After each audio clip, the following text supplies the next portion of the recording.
पीछे हमारे विचार, भाव और व्यवहार, परिस्थिति मेन मुख्य भूमिका निभाती है। उसी संदर्भ में आज हम लोग बीमारियों से इतना डर चुके हैं जिससे हमारे विचारों पर और व्यवहार पर अटैक आ रहा है, भाव पर अटैक आ रहा है, क्योंकि सोशल मीडिया में या यदा कदा जो आजकल चिकित्सा के तंत्र में जिन लोगों ने पूरे सिस्टम को जकड़ के रखा है, उन लोगों ने ऐसा इस तरीके का विचार और भावों पर इतना अटैक कर दिया है कि हम वैसा ही सोचते हैं। जो मैं बात ये कह रहा की जांच कराते हैं, अंगुलियों में कहीं सुन्नपन है तो पैरालिसिस की, ब्रेन में कहीं कोई दिक्कत है तो सीधा एमआरआई से, अब नीचे तो कहीं कोई कुछ करता नहीं। ऐसा सिलसिला शुरू हो गया है हमारे देश में मित्रों, या नहीं? जी गुरु जी, हो गया सर। जी गुरु, हो गया सर। मैंने इसके पहले आपको उदाहरण दिया कि जो होगा वो होगा, और उसके लिए अगर आप तैयार हैं तो आपके साथ कुछ नहीं होगा, और मैं उसके लिए हमेशा तैयार रहता हूं। तो विचारों का प्रभाव, यानी शरीर के स्वस्थ रहने में और अस्वस्थ रहने में सबसे मुख्य भूमिका विचारों की है या हमारे शरीर की है? विचारों की। विचारों मुख्य भूमिका है। आज जिस सत्र में हम आप सब लोग एक साथ जुड़े हुए हैं, इस तरीके के शरीर की चिकित्सा का प्रशिक्षण हर जगह आपको दिया जा रहा है, लेकिन ये कहीं नहीं, मैंने भी कई जगहों से प्रशिक्षण लेने की कोशिश की, विचार और भावों का प्रशिक्षण नहीं दे पा रहे हैं। विचार और भावों का प्रशिक्षण न होने की वजह से परिणामों में संशय है। परिणाम हम भी उसी गति से और उन्हीं तरीकों से लाते हैं, सिर्फ लोगों को उस विषय वस्तु को समझ करके अगर हम कार्य करते हैं तो परिणाम मुझे अच्छे मिलते हैं। तो मैं आप सब लोगों से यही निवेदन या आग्रह या निर्देश देना चाहूंगा कि सबसे पहले बीमार होने के पीछे के मुख्य कारण, और उस मुख्य कारणों में भी सबसे ज्यादा प्रभावी कारण है, हम सबसे पहले उनको समझेंगे। अगर उनको समझ लिया तो चिकित्सा तो हम किसी भी तरीके से कर सकते हैं। अगर चिकित्सा ही करना है तो हम तुरंत उस दिशा में चलेंगे। अगर इस सिस्टम को समझना है तो हम उस दिशा में चलेंगे। तो आप लोगों के ऊपर अभी निर्भर है, चिकित्सा ही करनी है तो हम इसको फटाफट, वो पूरा विषय 2 घंटे का है, 2.5 घंटे का नहीं है। चिकित्सा के सिस्टम को समझना, जिसके साथ हमारे संबंध हो रहे हैं। जी, मुझे किधर चलना चाहिए? जैसे कि मैं आपको एक और उदाहरण दूं, मैं अपनी कन्या का, बहन का, या कोई अपनी बहन या कन्या का कहीं रिश्ता करने के लिए जा रहा है, या हमारे पुत्र का कहीं से रिश्ता हो रहा है। रिश्ता कितनी देर में हो जाता है मित्रों? ज्यादा से ज्यादा 1 दिन लगता है, लेकिन उस रिश्ते को कंफर्म तय करने के लिए, समझने के लिए, क्या इसकी लाइफ इसके साथ में अच्छी चलेगी, ये लोग कैसे, इनकी सोच कैसी है, इनका व्यवहार कैसा है, इनका सामाजिक स्थिति कैसी है, इसको समझने के लिए कितना समय लगता है? एक तो रिश्ते करने में और इस रिश्ता को करने से संबंधित निर्णय लेने में सबसे ज्यादा समय किसमें लगता है मित्रों? निर्णय लेने में। के विषय को हमें समझ आता है या निर्णय लेने में हमें जल्दी करना है? हमें किस विषय में चलना है? नहीं, चिकित्सा करने में जल्दी सीखना है या चिकित्सा के सिद्धांतों को हमें जल्दी सीखना है? चिकित्सा के सिद्धांतों को समझने की। ये बात आप समझ गए ना? और कई बार अगर उसमें भी चूक हो जाती है तो क्या होता है कि वो पूरा जो संबंध होता है वो लाइफ भर, यानी जिंदगी भर दुखता है, या नहीं मित्रों? जी जी गुरु जी। और यही हुआ है हमारे चिकित्सा के क्षेत्र में, यही हुआ है हमारी कृषि के क्षेत्र में, यही हुआ है हमारे जीवन के हर क्षेत्र में। लोगों ने यदा कदा कहीं एक्यू सीखा, कहीं मर्मा सीखा, कहीं कुछ सीखा, कहीं कुछ सीखा, कहीं कुछ सीखा, वो जो निर्णय ले लिया और उसी मानसिकता के साथ में हम आगे बढ़ते हैं। होता क्या है कि वहां से भी नहीं कुछ मिला और यहाँ सिद्धांतों को भी हम नहीं समझ पा रहे हैं। माफी चाहूंगा कि यहाँ पर कुछ डॉक्टर वर्ग भी जुड़े हुए हैं, तो ऐसा अपने पर अन्यथा मत लीजिएगा। क्या जो हम लॉजिक रख रहे हैं वो सत्य है? कहीं इसमें कोई संशय है? क्योंकि न तो हम इधर पूरा समझ पाते हैं, ना ही हम उधर पूरा सफल हो पाते हैं। ऐसा ही है मित्रों? जी जी सत्य है। तो हम अपनी पूरी कोशिश करूंगा कि कल तक या आगे भी आप सब लोग जब तक हमसे जुड़े रहेंगे, हम अपने सिद्धांतों के अनुसार ही आपको सिर्फ सबसे पहले भाव विचार ही सिखाऊंगा या समझाऊंगा। उसके बाद अगर परिणाम नहीं आएंगे तो आप हमारा कान खींचिएगा। और हमारे सारे प्रशिक्षु इसीलिए कामयाब है, उन्होंने चिकित्सा नहीं सीखी है। आप जहां भी जाएंगे फला बीमारी, ये पॉइंट है, ये दवा है, ये रंग, ये ऐसा नहीं। लेकिन बीमारी के जब तक आप मूल में नहीं जाएंगे तब तक संभव नहीं है। तो यहाँ पर सुबह से आज के सत्र के जो मुख्य बिंदु थे वो बिंदु ये थे। मेरी आवाज सब लोगों को मिल पा रही है? जी आ रही है आवाज। जी गुरु जी। मिल पा रही है सर। जिसका हमें पहले से पता है कि ये होने ही वाला है और वो घटना घटती है तो हमें कोई दुख नहीं होता है। लेकिन जिस घर में, मकान पर, रिश्ते में, व्यवहार में, बिजनेस में, व्यापार में ये संदेह नहीं होता है कि ये व्यक्ति हमारा विश्वासघात तो मेरे साथ नहीं कर सकता है, ये मुझे धोखा तो नहीं दे सकता है। और जब वो व्यक्ति आपके साथ में फ्रॉड करता है, वो स्थिति, वो विषय, वो वस्तु जब वो धोखा देती है, आपका साथ छोड़ती है, तो सबसे ज्यादा परेशानी उस परिस्थिति में होती है। ये साफ हुआ। जी।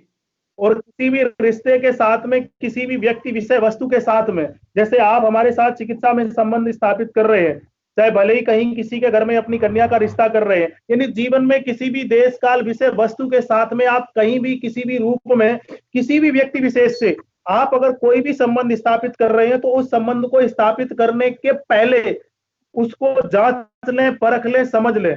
उसके बाद अगर रिश्ता स्थापित करेंगे तो निश्चित है कि आपकी जीवन में कभी नहीं बिगड़ेगी। और अगर आपने रिश्ता स्थापित कर दिया उसके बाद जांच परखने में लग गए हो तो क्या वो रिश्ता कभी टिकेगा?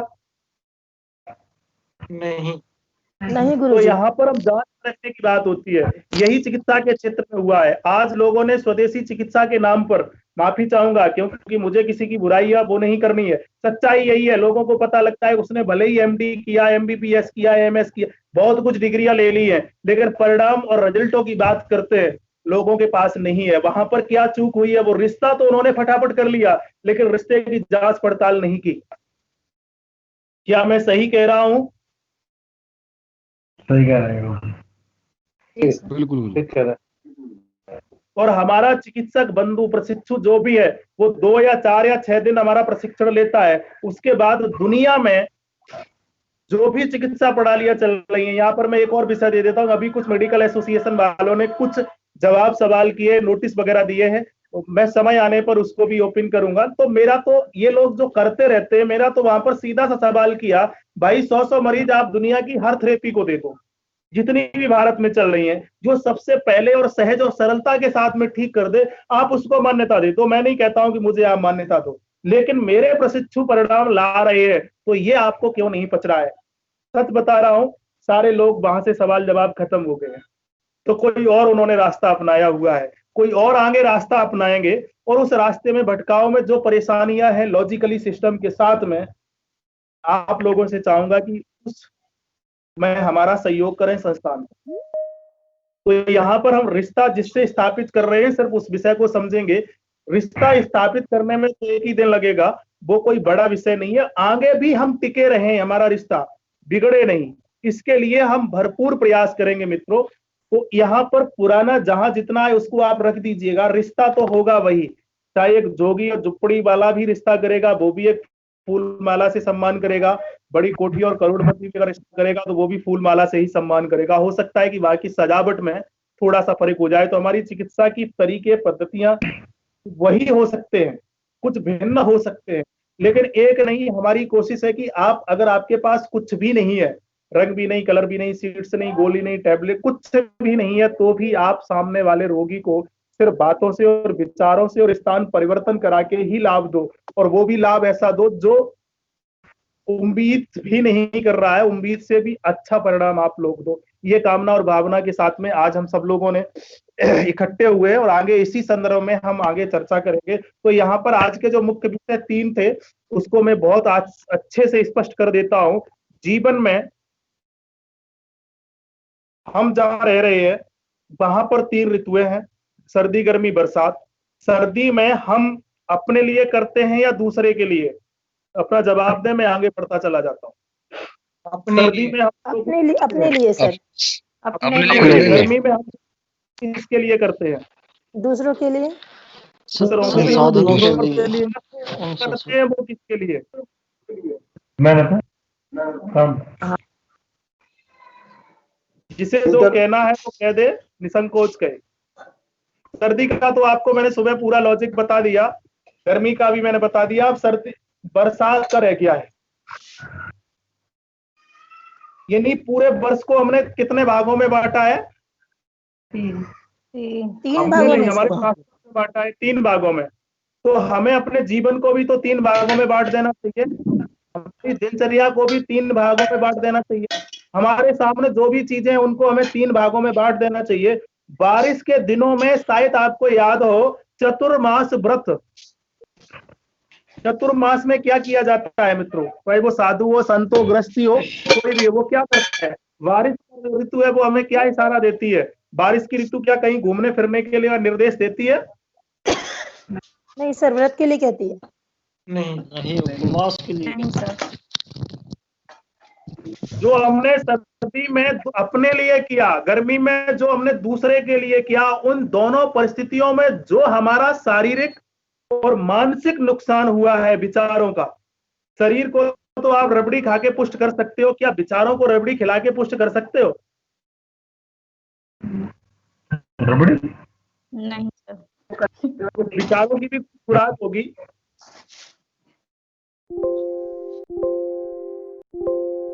अच्छा कच्चाधारी बच्चा चोर, फलाने चुटिया चोर, ये जो गैंग आदि का माहौल होता है, खैर संयोग इस वर्ष तो वो भी नहीं हुआ है।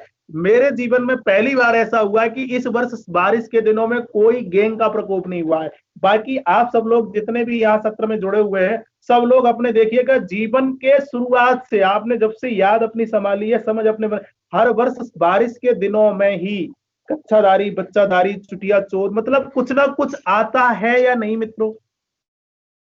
जी सर। ये क्या प्लानिंग है? किसकी प्लानिंग है? ये कौन करता है? ये सर्दियों में क्यों नहीं आता, गर्मियों में क्यों नहीं आता, बारिश के दिनों में ही क्यों आता है?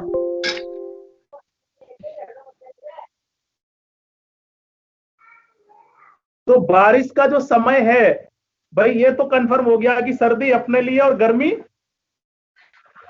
दूसरे के लिए, लेकिन बारिश किसके लिए?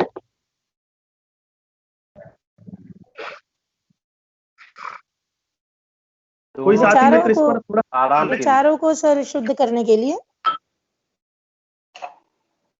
जो सर्दी और गर्मी के बीच में, यानी सर्दी अपने और दूसरे के लिए करने के लिए हमसे अच्छा या बुरा विचार या अच्छा या बुरा कर्म हुआ है, जो घटना घटित हुई है, उनको शारीरिक और मानसिक रूप से, अच्छा एक चीज यहां पर और मैं रखता हूं कि आप पूरे साल में सोच समझ के विचार करके किस मौसम में खाते हो। सबसे ज्यादा आपका भोजन प्रणाली यानी पाचन प्रणाली वर्ष में किन दिनों में ज्यादा खराब होती है स्वाभाविक रूप से? बरसात में सर। गर्मियों में सर। बरसात के मौसम में। बरसात में। वर्षा में। ये कंफर्म है। सबसे ज्यादा हमको पाचन प्रणाली हमारी बरसात के दिनों में बिगड़ती है। क्या बिगड़ता है? खान पान का ध्यान रखना पड़ता है। खान पान का सबसे ज्यादा ध्यान रखना पड़ता है। कब? बरसात में। क्या खराब होता है? हमारा पेट। कोई कहता है कि हमारा छाती खराब है, क्या खराब होता है? एक्चुअली तो जल पानी जल जनित चीजें हो जाती है। जल का प्रकोप समझिए, वर्षा का प्रकोप समझिए, जल का प्रभाव समझिए। क्या होता है? कंधा, हाथ, नाक, आंख, कान, पेट। पेट सर। सबसे ज्यादा कमजोर क्या होता है? पेट। अब यहाँ पर आप देखिएगा कि वो काम कर रहा है, बढ़ रहा है, तेरे पेट में दर्द क्यों? ये वर्ड कहां पर प्रयोग किया जाता है? जब कोई किसी से ईर्ष्या करता है, कहा जाता है कि तेरे पेट में दर्द क्यों? वो काम कर रहा है, बढ़ रहा है, उसके कदम बढ़ रहे हैं, लेकिन तेरे पेट में दर्द क्यों? ये वर्ड प्रयोग किया जाता है या नहीं मित्रों? जी गुरु। कब किया जाता है? जो व्यक्ति ईर्ष्यालु होता है उसके लिए। और ईर्ष्या जब बढ़ती है हमारे जीवन में, स्वभाव में, तो क्या झगड़े होते हैं या नहीं? जी गुरु जी। और बारिश के दिनों में क्या खराब होता है? पेट। तो पेट का संबंध किससे है? ईर्ष्या से। और ईर्ष्या जब बढ़ती है, और पेट का मौसम कौन सा है? पेट सबसे ज्यादा किस मौसम में खराब होता है? बारिश में। और बारिश के दिनों में पेट खराब होता है। पेट खराब होने की वजह से ईर्ष्या बढ़ती है, और ईर्ष्या बढ़ने की वजह से झगड़ा होता है या नहीं? जी गुरु जी। ये लॉजिक है कि हर साल बारिश के दिनों में कच्चाधारी, बच्चाधारी, चुटिया चोल, फलानी ये जो गैंग आती है, वहां वो कुछ नहीं है, वो ईर्ष्या बढ़ती है। और ईर्ष्या को अगर शांत करना है, ध्यान रखिए, तो हमें क्या करना चाहिए? दंड बैठक, उठा बैठक, रेस, दौड़, भाग, ये करना चाहिए, या शांत होके अपनी चिंतन करना चाहिए? हमें साधना पथ पर जाना चाहिए, योग में जाना चाहिए, मेडिटेशन में जाना चाहिए। क्या करना चाहिए ईर्ष्या को खत्म करने के लिए? Cervical, slip disc, migraine, abdomen pain, किसी भी तरीके की बीमारी के लिए तो एक्सरसाइज कर सकते हैं शरीर की, लेकिन अगर मन खराब हो जाए तो मन के लिए कौन सी दवाई सबसे अच्छी है? विचार खराब हो जाए तो कौन सी दवाई है? योग सर, प्राणायाम, मेडिटेशन, ध्यान, व्रत, मेडिटेशन, उपासना, एकांत वास, मेडिटेशन। साधना। तो बारिश के दिनों में जो चतुर्मास की परंपरा हमारे के पीछे विज्ञान या उसका लॉजिक आप लोगों को समझ में आया आज या नहीं?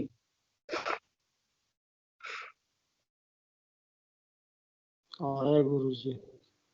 थोड़ा दम से ही बोलिए, अगर आया है, नहीं आया है तो अपने सवाल रखिएगा, मैं आगे कोशिश करूंगा।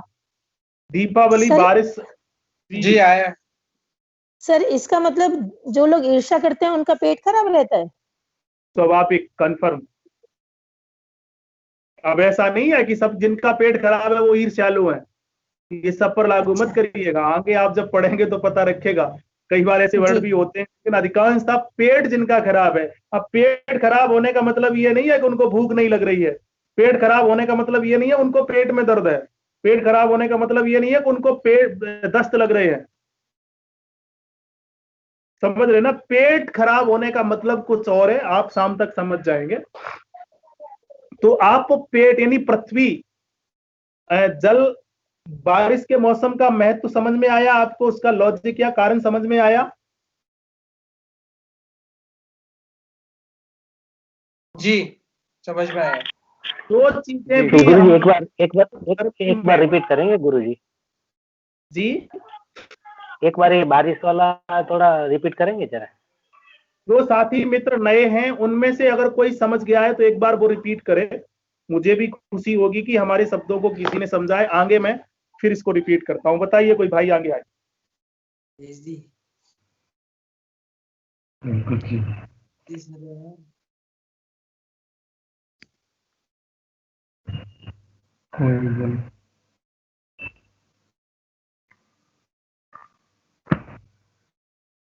कोई है साथी मित्र जिसने समझा?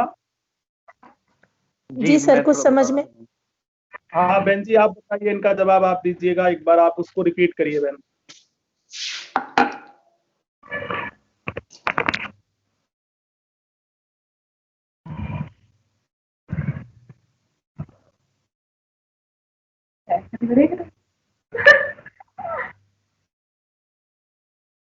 खैर कोई बात नहीं, अभी संकोच है, मैं ही रिपीट कर देता हूं, लेकिन कोशिश करिएगा कि आप लोग भी बोल लेंगे।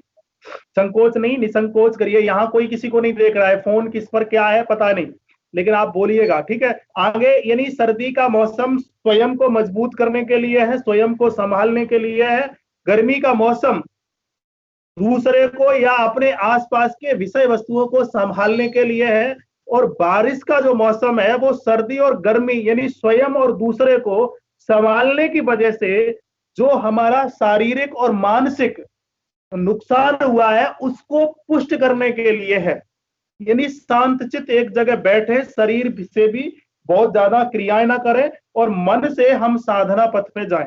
इसलिए हमारे पूर्वजों ने सर्दी के मौसम में चतुर्मास की परंपरा बनाई है। समझ में आ गया? जी जी गुरुजी जी। अब जो लोग स्वस्थ रहना, एक सूत्र, बिंदु, पॉइंट, जो लोग स्वस्थ रहना चाहते हैं वो जीवन के 33% हिस्से को, वो दिन के 33% हिस्से को, वो रात के 33% हिस्से को, वो अपने जीवन में उनके आसपास जो कुछ है और वो जो है उनमें से 33% हिस्सा स्वयं के लिए लगा है, 33% हिस्सा दूसरे के लिए खर्च करें, 33% हिस्सा दूसरे और अपने को समझने के लिए खर्च करें। मेरी बात समझ में आई?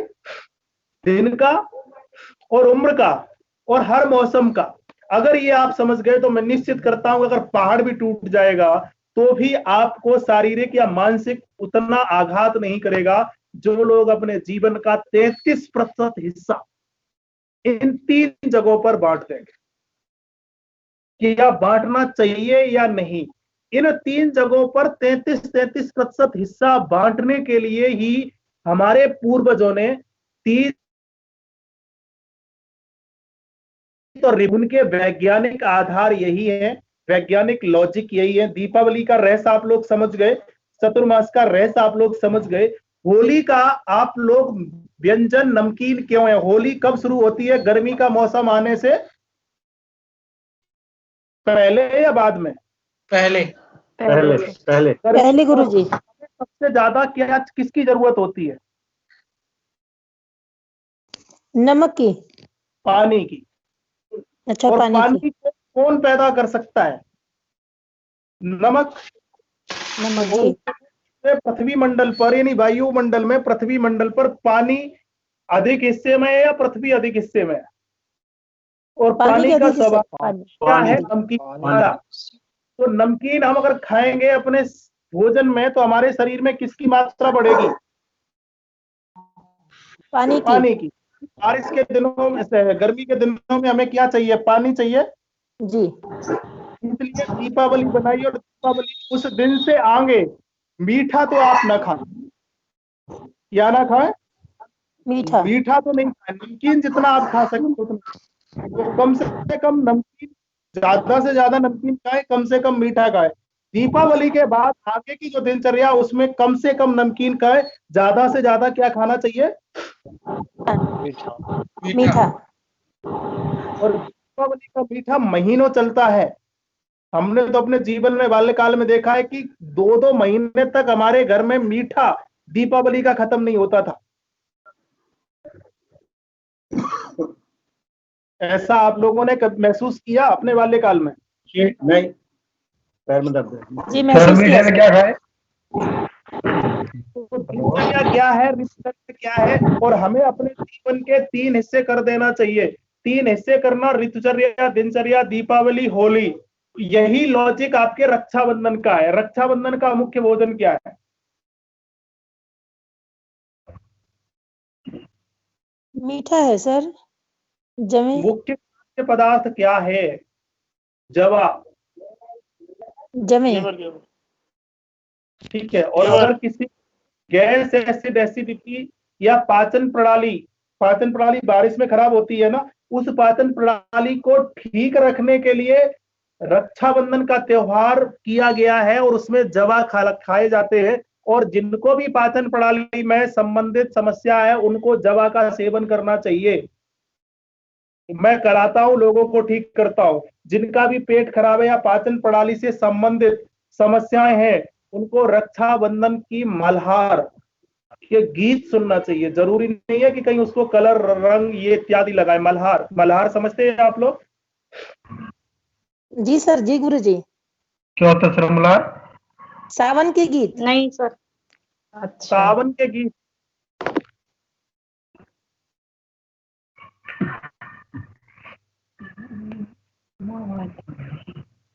समझ पा रहे हैं आप? क्या समझते हैं उसको? पूछने मल्हार के। सर मल्हार क्या होता है? मल्हार सर, मल्हार क्या सावन होता है? के गीत सावन जब के गीत आपके सर। यहाँ बहन और बेटियां आती हैं, झूला जाता है उन दिनों में। हेलो सर, झूला जाता है। राखी बांधने के लिए हमारे यहाँ बहन और बेटियां आती हैं घर में सावन के दिनों में। उस समय वो कोई गीत गुनगुनाती हैं या नहीं? जी जी। जी सर।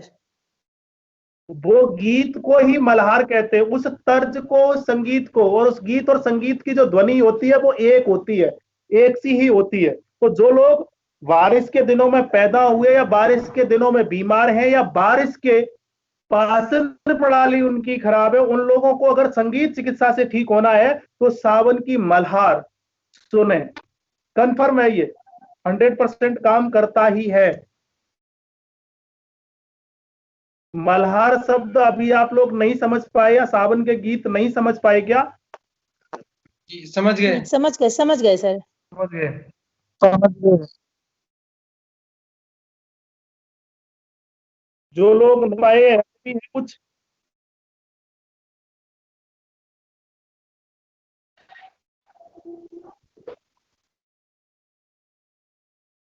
सर ये आपने बताया कुछ लोग तो नहीं उनके समझ बाद पाए। चाहिए। इसके द्वारा ये नहीं, कुछ समय हमारे शरीर में कुछ एक्टिवेशन होता है और उस एक्टिवेशन को रिएक्टिव करने के लिए या रिएक्टिव करने के लिए या एक्टिव करने के लिए वो जो संगीत है और उस संगीत के माध्यम से जो हमारे शरीर में, मन में, विचार में जो एक अजीब सी फीलिंग होती है, उससे वो ऑर्गन और वो विचार हमारे एक्टिव होते हैं। जिस विचारों के माध्यम से वो ऑर्गन एक्टिव होते हैं, विचारों का महत्व अधिक है या अंगों का महत्व अधिक है? आप सब लोग समझ गए होंगे। विचारों का सर। विचारों का अधिक महत्व है या अंगों का अधिक महत्व है? विचारों का गुरुजी। अभी हमने किसी को डांटा और डांटने के साथ में वो थूकता नहीं है, मूतता है, यूरिन उसकी आती है, तो भय का संबंध किससे है? यूरिन ब्लैडर से है या नहीं? जी सर जी। तो विचारों में ये पता लगा कि वो व्यक्ति आ गया, अगर उसको ये भी पता लग गया कि वो व्यक्ति आने वाला है तो भी वो पेशाब के लिए जल्दी जल्दी भागता है। तो यूरिन ब्लैडर का संबंध किससे है? भय से सर। विचारों से, डर से।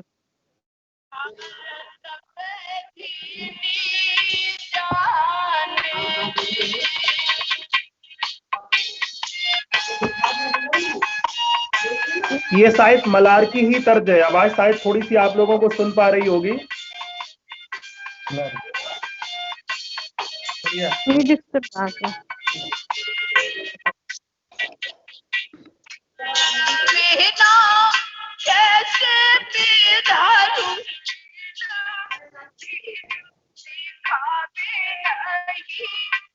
हालांकि ये मल्हार करुण रस में है, ठीक है। करुण रस, श्रृंगार रस, वीर रस और हास्य रस, इन रसों के बारे में तो आप समझ रहे होंगे। ये जो अलग अलग त्योहार हैं वो सब एक अलग अलग रस प्रधान है। कोई हास्य रस, कोई श्रृंगार रस, कोई करुण रस, कोई वीर रस। तो उन रसों के माध्यम से, श्रवण आदि से हमारे विचार एक्टिव होते हैं और विचारों के माध्यम से हमारे अंग एक्टिव होते हैं। तो अभी सुबह से लेकर के अभी तक का जो सत्र है उस सत्र के मुख्य बिंदु क्या रहे? अभी तक आप क्या समझे? विचारों के आधार, विचारों की शुद्धता।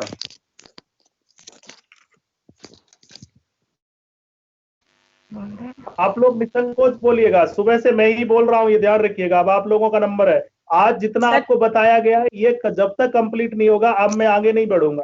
सुबह से मैं ही बोल रहा हूँ। जी सर, बीमार होने का मुख्य कारण है जैसे मौसम, स्थान और सानिध्य। फिर शरीर में किसी भी व्यक्ति के साथ अगर कोई परेशानी आती है तो उसमें उसकी देश, काल, परिस्थिति, विषय वस्तु, भाव, विचार और व्यवहार को देखना चाहिए। अगर कोई व्यक्ति सर सर्दियों में बीमार होता है या सर्दियों में पैदा हुआ है तो उसका पृथ्वी तत्व को बचाने के लिए या रखने के लिए उसको मीठा खिलाना चाहिए। ठीक है सर। इसके साथ हमारी जो परंपराएं हैं होली, दिवाली और रक्षाबंधन की, इनका वैज्ञानिक लॉजिक समझ में आया ये क्यों बनाए गए हैं? जी। पर ही इतने दीपक क्यों जलाए जाते हैं? होली पर क्यों नहीं जलाया जाता है? उसी अग्नि को सुरक्षित के लिए, जिस पर अभी मैंने जठराग्नि पर चर्चा की थी, सिर्फ उसी अग्नि को सुरक्षित रखने के लिए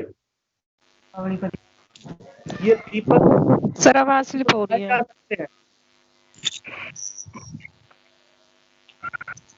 और अगर कोई ऐसा व्यक्ति है जिसके अंदर सर्दी के लक्षण आ रहे हैं तो उस व्यक्ति को अधिक से अधिक अग्नि के संपर्क में रहना चाहिए, उसको अधिक से अधिक दीपकों को अपने जीवन में जलाना चाहिए। और उसको कैसे लोगों के साथ में रहना चाहिए, एक तो उपाय फिजिकली, थ्योरिकली और प्रैक्टिकली। इलाज के लिए अगर सर्दी के गुण धर्म आपके अंदर है तो हमें किस उम्र के लोगों के साथ में रहना चाहिए? यंग लोगों के साथ में, युवा लोगों के साथ, युवा लोगों के साथ में रहना चाहिए। पेट में दर्द हो रहा है वो ईर्ष्या बता रहा है और क्या? 12 से 24 वर्ष युवा को जिनकी अग्नि है, उन लोगों के साथ में रहना चाहिए।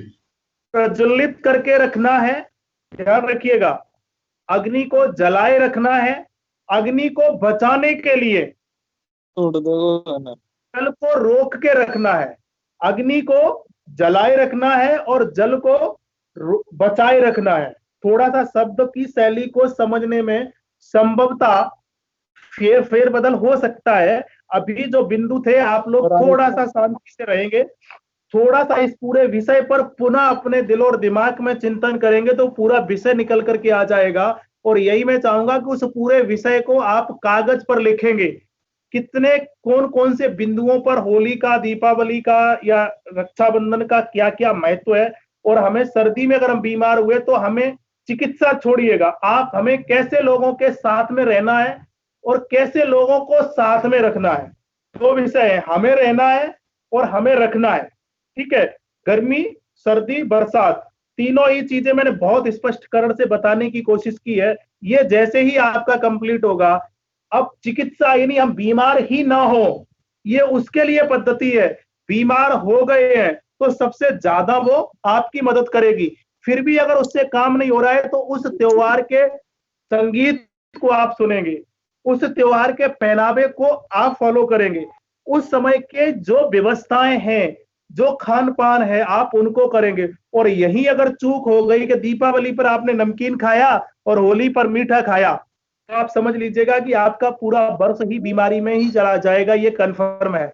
और ये देश इस समय हमारा इस समय बहुत बड़ा इसमें लापरवाही कर रहा है या नहीं मित्रों? लोगों को पता है कि दीपावली पर मीठा खाया जाता भी है या नहीं? दीपावली पर ही वो कचौड़ी बना लेते हैं। होली के बाद नमकीन है तो नमकीन तो जीवन को स्वस्थ रखने के लिए हमें 3 पहलुओं पर बांट देना है। किस जीवन का एक हिस्सा स्वयं के लिए, दूसरा हिस्सा दूसरे के लिए, और तीसरा हिस्सा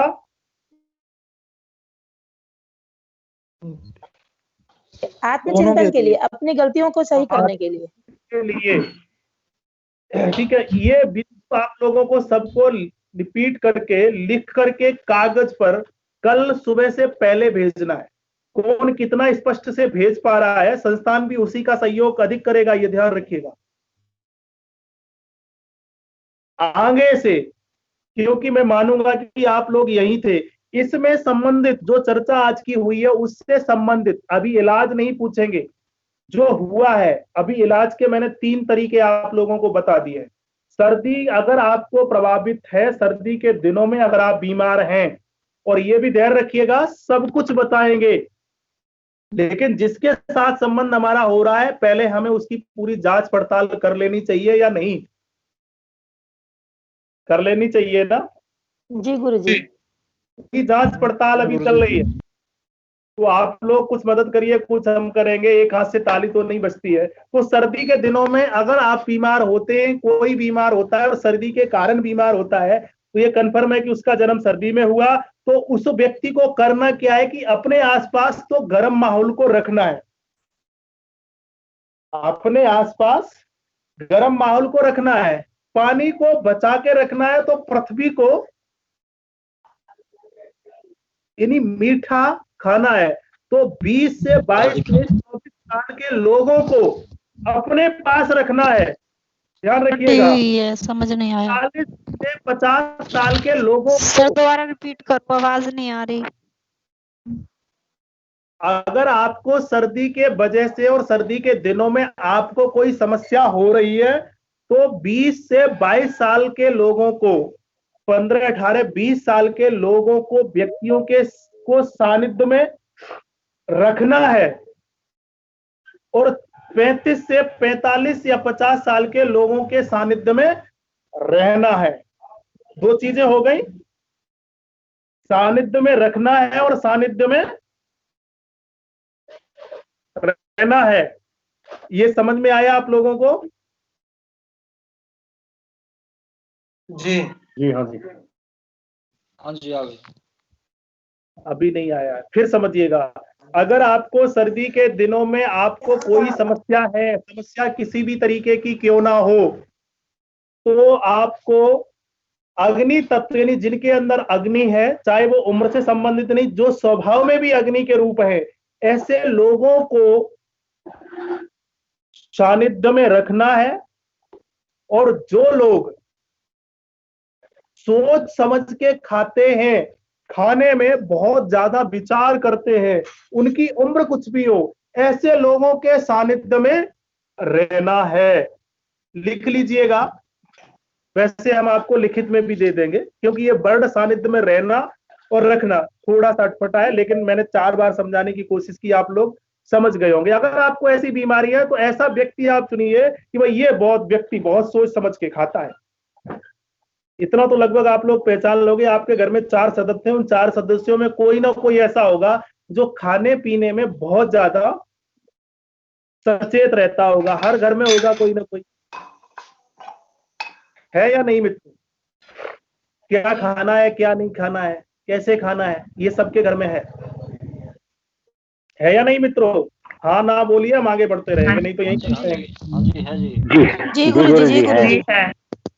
ये एक मुख्य बिंदु था। और गर्मी के दिनों में आप अगर बीमार हो रहे हो और गर्मी के लक्षण अगर आपके अंदर आ रहे हैं, तो आपको क्या करना है? वही करना है जो सर्दी में आपको करना था। तो गर्मी का त्योहार कौन सा है मुख्य? होली। होली पर खाते क्या है? नमकीन। नमकीन का मतलब क्या है? जल। और जल का मतलब क्या है? जल का सबसे ज्यादा अटैक किया था, कब था? सर्दी में। तो सर्दी वाले लोगों के सानिध्य में रहना है। ध्यान रखिएगा, सर्दी वाले लोगों के सानिध्य में रहना है। और गर्मी को शांत कौन करता है? कहीं आगी लगी हुई है और छोटी सी जगह है, उसमें आगी लगी हुई है, तो वो ज्यादा गर्म होगी। या एक बड़ी सी जगह उसमें आगी लगी हुई है, तो वो ज्यादा आपको प्रभावित करेगी। मान लीजिए कि थोड़े से टुकड़े में आपके पास घास फूस है, लंबी एरिया में फैला दिया और उसमें आगी लगा दी, तो वो अधिक जोर पकड़ेगी। या उसी थोड़े से घास फूस के टुकड़ों को एक साथ करके रख दिया और वहां आग लगा दी, तो दोनों परिस्थितियों में आगी का प्रज्वलित रूप किस अवस्था में होगा? फूस एक साथ रखा है उसमें, फूस बिखरा पड़ा है उसमें, एक साथ रखने में। अब यहाँ पर जा रहे कि एक साथ रखने का मतलब संकुचन आया है। किसी भी विषय वस्तु को आपने संकुचित किया तो ही तो एक साथ हुआ।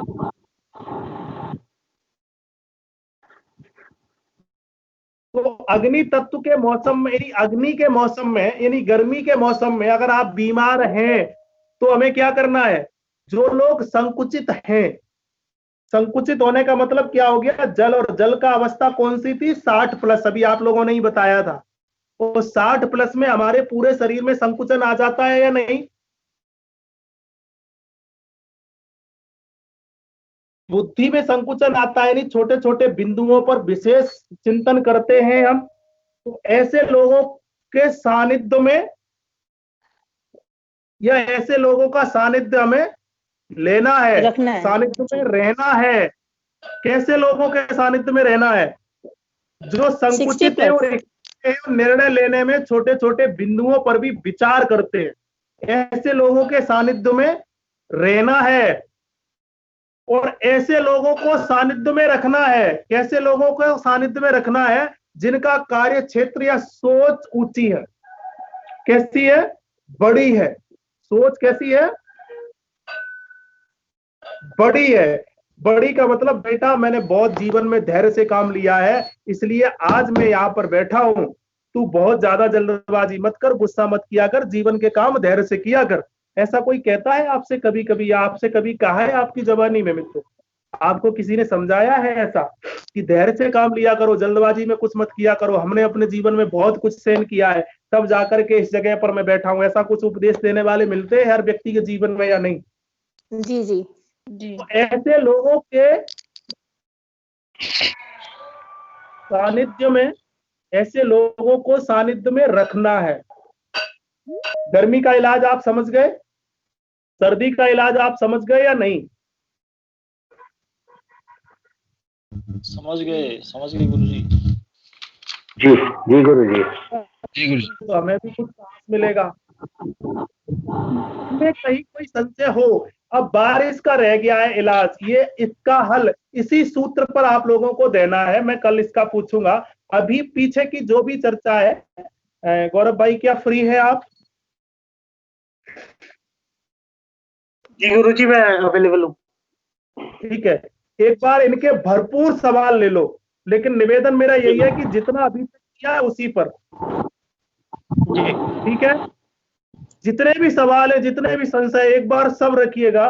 गौरव भाई है, मनीष भाई, इन लोगों से आप खूब बातचीत करिएगा। ये जैसे ही क्लियर होगा, अभी मैं आपको आधे घंटे या आधे पौने घंटे का समय देता हूँ। अगर ये क्लियर हो गया और सबने एक बार जोरदार बोल दिया ताकत से और मन से, वो तो पता लग जाता है ना कि आप कैसे बोल रहे हैं। तो मैं आपको पृथ्वी तत्व, वो क्या नाम है, बारिश के दिनों का भी इलाज आपको बताते हैं। एक बार आप सब लोग अपने सवाल पुनः रखिएगा और इस पर थोड़ी सी चर्चा करिएगा।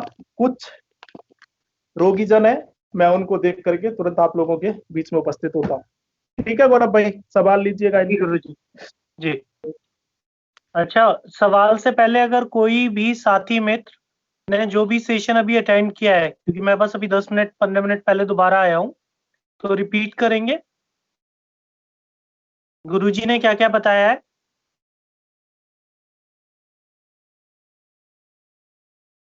कोई भी ऐसा साथी नहीं है जो रिपीट करना चाहे? जी सर, मैं करना चाहता हूँ। जी करिए। गुरु जी ने जैसे बताया कि सर्दी में जैसे हम अपने लिए कार्य करते हैं अधिक, अपने उत्थान के लिए, और गर्मी के दिनों में हम बाहर की परिस्थितियों को मैनेज करने के लिए और दूसरों के लिए। तो इसी तरह जो बारिश का मौसम है उसमें हम इन दोनों कार्यों को छोड़कर, जैसे इनमें हम काफी चीजों अपना दिमाग यूज करते हैं और तरह तरह की श्रम करते हैं, तो उससे एक आराम की स्थिति में जाकर हम स्वयं अपने विचारों पर शुद्धता के लिए, उसके चिंतन मनन के लिए हम ध्यान साधना ऐसी चीजों में अपना समय अधिक हमें लगाना चाहिए। ठीक है जी। और कोई साथी मित्र कुछ इसमें जोड़ना चाहेंगे या बताना चाहेंगे? मैं बोलना चाहूंगी सर। जी बताइए। जी, उन्होंने बोला है कि अपनी लाइफ को, अपने जीवन को आप 3 हिस्सों में विभाजित कर सकते हैं, यानी हर दिन को भी। जैसे उसका 33% आप खुद पर खर्च करें, 33% समय उसका आप दूसरों पर खर्च करें, और 33% उस आत्मचिंतन पर खर्च करें या व्यय करें कि जहां आपको लगे कि आपने ये गलतियां करी हैं या आपसे ये गलती हो गई है। और सर उन्होंने बताया था कि बरसात में आमतौर पे पेट खराब होता है, इसीलिए चतुर्मास रखा जाता है। और चतुर्मास में क्योंकि अपने एकांतवास का, साधना का वास होना चाहिए, तो बारिश में जो पेट खराब होता है तो उसका संबंध कई बार ईर्ष्या से भी होता है। यानी उनका मतलब ये था कि अगर पेट खराब है या बरसात का मौसम है तो वो व्यक्ति ईर्ष्यालु भी हो सकता है। जी। झगड़ा बढ़ने से भी पेट में दर्द होने की या पेट खराब होने की संभावना हो सकती है। जी। और पेट को सही करने के लिए, पाचन प्रणाली को सुचारू रूप से चलाने के लिए उन्होंने कहा था कि सावन क्योंकि प्रथा आती है उसमें, तो सावन का जो त्योहार आता है उसमें मल्हार गाया जाता है।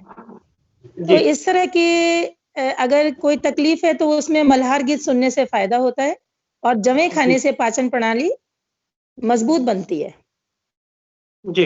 अच्छा योगेश भाई, आप कुछ कहना चाह रहे थे शायद? जी बताइए। हाँ अर्शिल जी बताइए। नहीं मैंने बता दिया सर, आप बता दीजिए प्लीज। जी हाँ, योगेश भाई बताइए क्या कह रहे थे आप? हाँ जी, और दीपावली, रक्षाबंधन और होली के त्योहार के महत्व के बारे में बताया था कि दीपावली के बाद हमें जैसे मीठा खाना चाहिए, और उसका क्या रीजन है, और होली के बाद हमें नमकीन खाना चाहिए, और रक्षाबंधन पे हमें जवे खाना चाहिए। और जैसे दिवाली के बाद हमारा मीठा खाने की परंपरा रही है, वो हमारे शरीर में अग्नि को बढ़ाने के लिए रहती है। तो इसमें हम बहुत ऊपर हम नमकीन खाते हैं तो वो हमें जल तत्व को बैलेंस करने के लिए वो रहती है। और रक्षाबंधन पे हम जगह खाते हैं कि पाचन तंत्र जो हमारा बिगड़ने के आसार रहते हैं इसमें चतुर्मास में, वो हमारा स्ट्रोंग रहे। जी ठीक है, बढ़िया। तो रेखा जी आप भी कुछ कहना चाह रहे हैं? जी भैया जी, मेरे को ना, मैं बीच का 20 मिनट का थोड़ा छूट गया मेरा, मैं सुन नहीं पाई, तो वो मुझे ना एक बार रिपीट कर दीजिएगा। जो बता रहे थे कि पृथ्वी तत्व में जो जन्म लेते हैं तो उनको भूख 9 से 11 बजे के बीच नहीं लगती है, और आकाश का भी बोल रहे थे, उसके बाद का क्या बताया गुरुजी ने? जी अभी देखिए, जो जैविक घड़ी रहेगी है ना, वो टॉपिक में कल लेके आएंगे। तो अभी आपको मोटा मोटा ऐसे समझिएगा कि जो तत्व हैं 5, जल, पृथ्वी, वायु, अग्नि और आकाश, ठीक है। तो जीवन के हर परिदृश्य में, कि अवस्था में भी उनका एक समय रहेगा निर्धारित, ठीक। जो जैविक घड़ी है, जैविक घड़ी के हिसाब से 24 घंटे में 2-2 घंटे एक एक ऊर्जा को मिलेगा, ठीक है जी जी। इसी के साथ जो मौसम है, मौसम में भी ये ऊर्जा मिल रही है जी। 5 तत्वों से ही, ठीक है। तो उसी के अनुसार 12 मास बने हैं, उसी के अनुसार ये 12 बार डिवाइड किया गया है। तो इसको आप को समझना होगा। तो मान लीजिए कि जो भी तत्व में आप पैदा होते हैं, ठीक है, तो वो तत्व की अधिकता के साथ अधिकांशता आप पैदा होते हैं। तो वो तत्व आपका हमेशा सपोर्ट करेगा या आपको नुकसान भी पहुंचाएगा। ज्यादा हो जाएगा तो नुकसान करेगा, ठीक है। तो वहां पे सिर्फ इतना ही है कि जिसकी भी पहले से पृथ्वी जन्म से बड़ी हुई है, पृथ्वी का जब भी बोला जाएगा तो पृथ्वी का मतलब खान पीन से आ जाएगा, पृथ्वी का मतलब पृथ्वी से आ जाएगा, पृथ्वी का मतलब मीठे से आ जाएगा, उसका एक रंग भी होगा पीला। तो वो हर जगह उन परिदृश्यों से जुड़ेगा, ठीक है।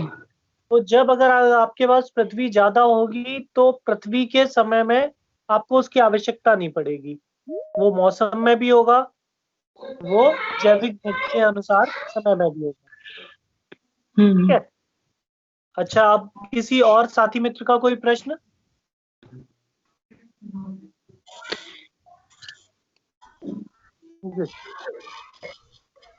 भैया जी एक और चीज पूछना चाहती हूँ मैं। हेलो सर, मेरा एक सवाल है सर। ये बताया गुरु जी ने कि सर्दी के दिनों में मीठा खाना चाहिए। जी कपिल जी, आप अपना कैमरा बंद कर लीजिएगा।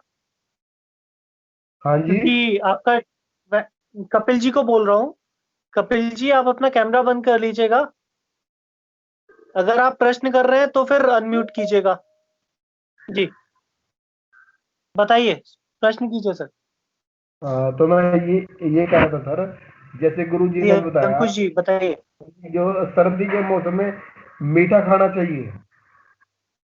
जी सर मीठे में मतलब क्या, जैसे कि गुड़ खाना चाहिए, मतलब ये क्या खाना चाहिए? जी मीठे में आप एक्चुअली ना, अगर अपनी संस्कृति की बात करो या 20 से 25 साल पीछे देखें तो मीठे में बहुत सारे ऑप्शन थे, मतलब किसी भी चीज को मीठा बनाने के लिए। आज की डेट में ले दे के एक ही ऑप्शन बच गया है, चीनी। या जो गुड़ भी है ना, या जो गुड़ भी है वो भी पाउडर वाला आता है। तो मीठे में आप कुछ भी खा सकते हैं, खांड, रवा, राव, शक्कर, ठीक है, चीनी नहीं। अच्छा। तो ऐसी जो भी चीजें जो नेचुरल है ना, तो आप किसी का भी उपयोग कर सकते हैं। ये जैसे अच्छा, इनमें शहद और फ्रूट्स वगैरह भी आएंगे मीठे? हाँ, शहद भी आएगा, फ्रूट्स भी आएगा।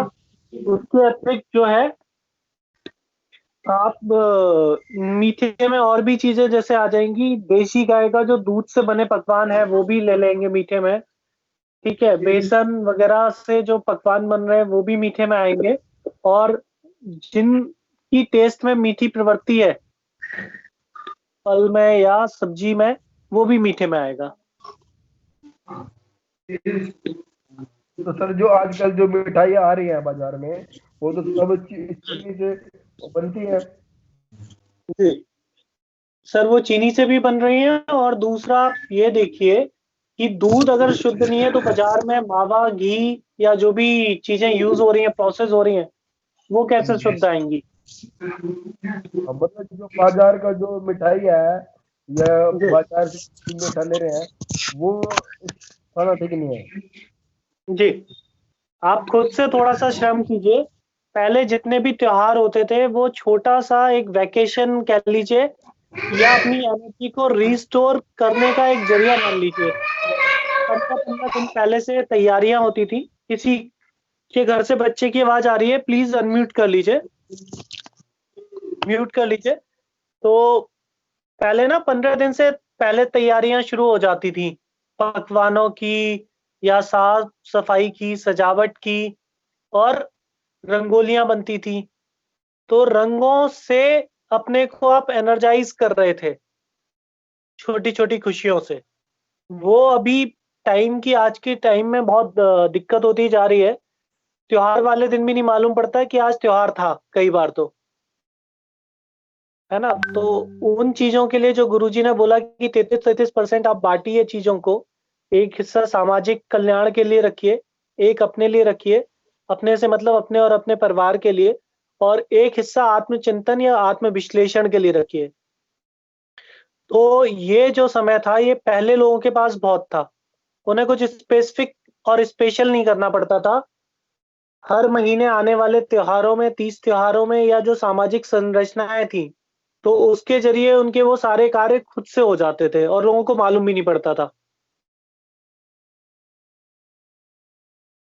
तो वो संरचनाएं और समन्वय की भावना दोबारा से विकसित करनी होगी हम सभी को, और शुरुआत करनी पड़ेगी अपने परिवार से, अपने आस पड़ोस से, और धीमे धीमे ये ही परिवर्तन बनेगा। जी, किसी का कोई और प्रश्न?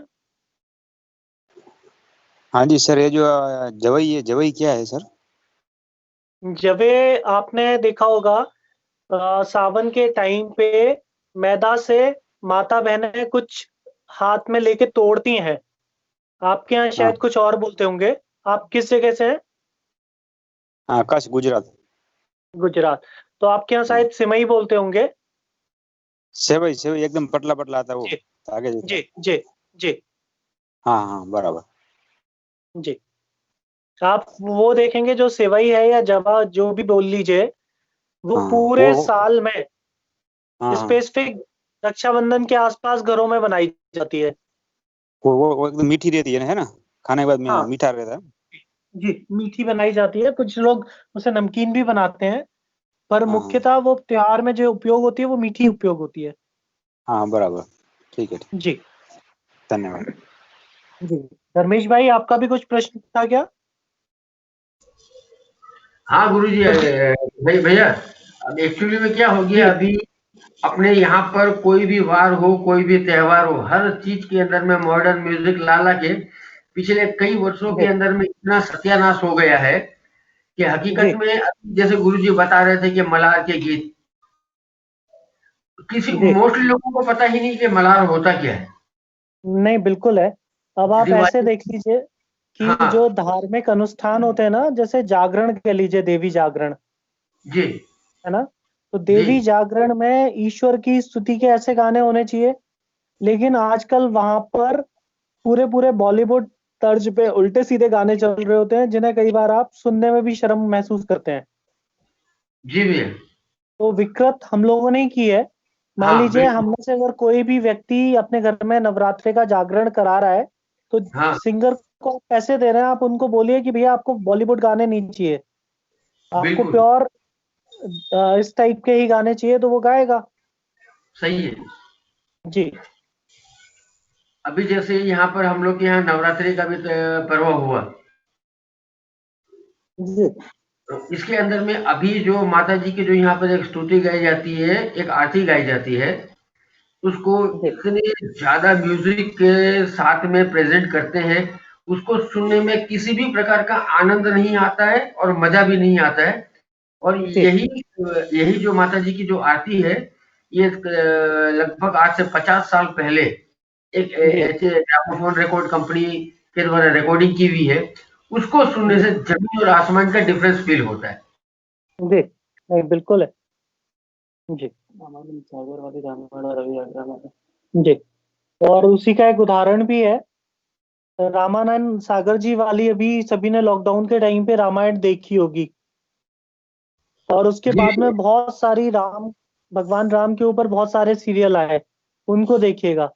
हाँ। जहाँ पर भी भाव से काम हो रहे हैं, है ना, भले ही जी। वहां पे रिसोर्सेस कम थे, लेकिन हाँ। उनको देखने के बाद में जो आपको आत्मसंतुष्टि है या आत्म चेतना जागृत होती है या आपको उससे कनेक्टिविटी बढ़ती है, जी। वो आप किसी और रामायण को देखिए। बहुत सारे राम के ऊपर सीरियल बने हैं, हाँ जी, लेकिन उनसे आपको वो भावनाएं विकसित नहीं होती। सही है। जी जी शिवदत्त जी।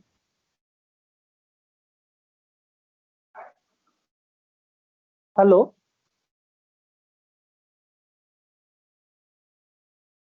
गौरव जी, एक जी जो लास्ट में गुरुजी ने बताया सानिध्य वाला, हर मौसम, तीनों मौसम में थोड़ा सानिध्य जी वाला अगर रिपीट कर देंगे तो जी अच्छा रहेगा। ठीक है। अभी आप ऐसे मान लीजिए कि सानिध्य का मतलब आप ऐसे मान लीजिए कि जो भी आपको गाइड कर सकता है या कंट्रोल कर सकता है, जी ठीक है ना। जी तो सानिध्य लेना मतलब ऐसे व्यक्ति की हाँ में हाँ करना, या ऐसे व्यक्ति के साथ संरक्षण में रहना, या ऐसे व्यक्ति से परिचर्चा करके कार्य करना जो आपको गाइड कर सकता है, कंट्रोल कर सकता है। और सानिध्य देना जिसको आप कंट्रोल कर सकते हैं। तो गुरुजी ने 5 चक्र में शायद आप लोगों को बताया हो, जल, पृथ्वी, अग्नि, वायु और आकाश की उम्र बताई थी क्या गुरुजी ने अभी सुबह से अभी तक? नहीं, अभी नहीं बताई है। अभी नहीं बताया। ठीक है, तो मैं एक मोटा मोटा उदाहरण के साथ समझाना चाहूंगा जी कि जैसे जीवन की शुरुआत हो रही है ना, 0 से लेके और 10 से 12 साल तक का जो बच्चा है, उसको जो हम तत्व प्रधान मानेंगे या ऊर्जा प्रधान मानेंगे, वो वायु है। जी ठीक है। अब उसका एक कंट्रोलर भी होगा। अभी गुरुजी ने बात बात में बताया होगा कि वो उस बच्चे को कौन कंट्रोल कर पाता है। नहीं, अभी नहीं बताया। ठीक है, तो मान लीजिए 10 से 12 साल तक का जो बच्चा है, अगर आपकी फैमिली में आप देखेंगे भी या आस पड़ोस में देखेंगे या अपने बाल्यकाल में कोशिश कीजिए, और आपके दादी बाबा या किसी किसी के हो सकता है पेरेंट्स भी हो 50-55 साल के, तो आप देखेंगे वो आकाश की अवस्था में होंगे, तो वो लोग अच्छे से कंट्रोल कर लेते हैं। और माँ बाप भी ऐसे व्यक्ति के सानिध्य में बच्चे को छोड़ के वर्किंग में जा सकते हैं या चले जाते हैं, या उनके पास उनका बच्चा होता है तो वो टेंशन फ्री होते हैं कि बच्चा आराम से रहेगा या वो बच्चे की देखरेख करेंगे। तो ये एक सानिध्य है। ठीक है। अब वही बच्चा हो गया 20 और 30 का, ठीक, और उधर उन दादी बाबा की भी उम्र बढ़ रही है। जी ठीक है। तो 12 प्लस जो है बच्चा वो आ गया अग्नि में। ठीक है। और 60 प्लस जब एज जाएगी तो वो आ जाएगी जल में। जी शायद गुरुजी ने उदाहरणों से आप लोगों को बताया भी होगा कि वृद्ध व्यक्ति के लक्षण क्या हैं और जल के लक्षण क्या हैं। अभी बताया था क्या? नहीं, ऐसा तो नहीं बताया अभी। ठीक है, तो मैं उसको बस हल्का सा आपको समझाने की कोशिश ही करूंगा जी कि जो बुजुर्ग व्यक्ति है वो जल प्रधान हो जाते हैं। जी अब जल के कुछ लक्षण है, जैसे किसी में भी जल बढ़ेगा तो वो शिथिल हो जाएगा। जी ठीक है। शरीर से कमजोर होगा। ठीक है। और साथ में उसमें डर के भाव भी आएंगे, चिंताग्रस्त रहेगा। अब आप एक उदाहरण से समझिएगा कि ट्रेन में सभी ने यात्राएं की होंगी। ठीक है।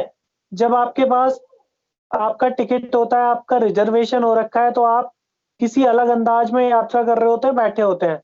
और जब आप बिना टिकट अगर कभी यात्रा की हो किसी ने, या आपके कंपार्टमेंट में कोई बिना टिकट यात्रा कर रहा हो, तो आप उसकी चाल डाल और बात करने का अंदाज देखिए, उसे बस ये लगे अभी टीटी आ गया, तो वो उठ के सीधे टॉयलेट भागेगा, या तो छिपेगा या उसको टॉयलेट आएगी। ठीक है, तो ये जो जल का विकार है, सिर्फ एक टिकट होने से और ना होने से मानसिक अवस्था में जो परिवर्तन आ रहा है, आपके शरीर में भी परिवर्तन कर दे रहा है। अभी वो बहुत हेकड़ी मार रहा है कोई व्यक्ति, और उससे कोई अपराध हुआ है, और वहां पे पुलिस आ जाए सायरन करते हुए, और उस व्यक्ति को भी नहीं पता कि पुलिस उसके लिए आई है या नॉर्मली आई है, तो उसकी बोलचाल और खड़े होने का अंदाज एकदम परिवर्तित हो जाएगा। तो जो ये भय का वातावरण बन रहा है किसी भी व्यक्ति के लिए, तो वो किसी भी व्यक्ति के लिए भी हो सकता है, और एक पर्टिकुलर उम्र में वो ऊर्जा बड़े होने से भी हो सकता है। ठीक है, तो अग्नि वाला जो बच्चा है 20 साल का, उसको उसके दादी और जो बाबा हैं, जो उसको छोटेपन पे हमेशा प्रोटेक्ट कर रहे थे या एक्स्ट्रा सपोर्ट कर रहे थे, अब वो उसे कंट्रोल कर रहे हैं। पहले वो माँ बाप को बोलते थे भाई मारो नहीं, पीटो नहीं, ये मत करो, इसको ये चीज दो, एक्स्ट्रा दो, है ना, और पेरेंट्स कहते थे कि आप बिगाड़ रहे हो। अब वही दादी और वही बाबा जो अभी तक सपोर्ट कर रहे थे, वही कहते हैं बेटे को इतनी खुली छूट मत दो, बेटी को इतनी खुली छूट मत दो, वो बिगड़ रहा है या बिगड़ जाएगा, कहाँ जा रहा है, इस चीज का उपयोग कैसे कर रहा है, सारे सवाल जवाब करते हैं। मतलब जो उनका सानिध्य है वो कंट्रोल कर रहा है उस ऊर्जा को या उस व्यक्ति को। ठीक है, ठीक ठीक जी, धन्यवाद जी। शिवदत्त जी, शायद आप कुछ पूछना चाह रहे थे पहले, जी या सर। किसी और जी। सर मैं ये पूछना चाह रहा था, जो जैसे कि आपने पहले हमें बताया था कि क्षितिज जल पावक गगन समीरा पंच शर्त है, तो इसमें जैसे आपने हमें बताया था कि पृथ्वी को कम करना है तो जल, मतलब पृथ्वी को करना है, मेंटेन करना है तो हमको जल कम करना पड़ेगा। इसके बारे में थोड़ा सा आप एक बार दोबारा बताएंगे तो थोड़ा सा बेटर रहेगा सर।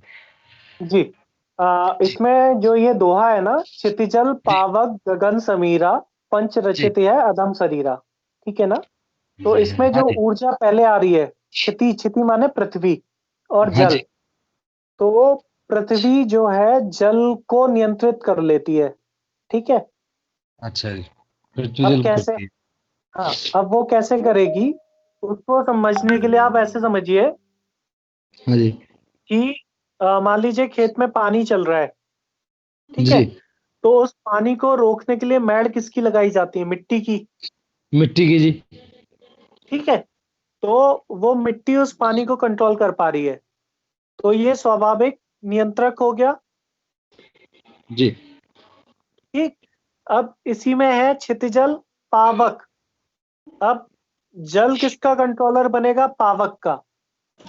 पावक का जी। अग्नि है, अगर अग्नि जल रही है और उसको आपको कंट्रोल करना है या बुझाना है या बंद करना है, तो आप जी। इन पार्टों में से किसका सहारा लेंगे, जल का लेंगे सर। जल का स्वाभाविक ले लेंगे ना आप।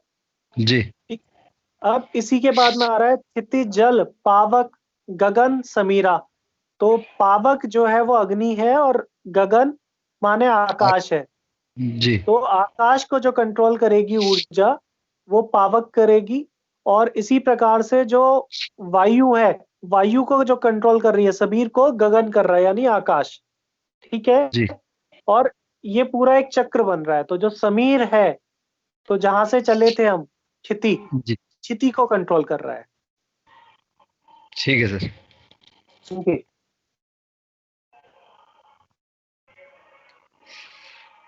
ठीक है, किसी और साथी मित्र का कोई प्रश्न।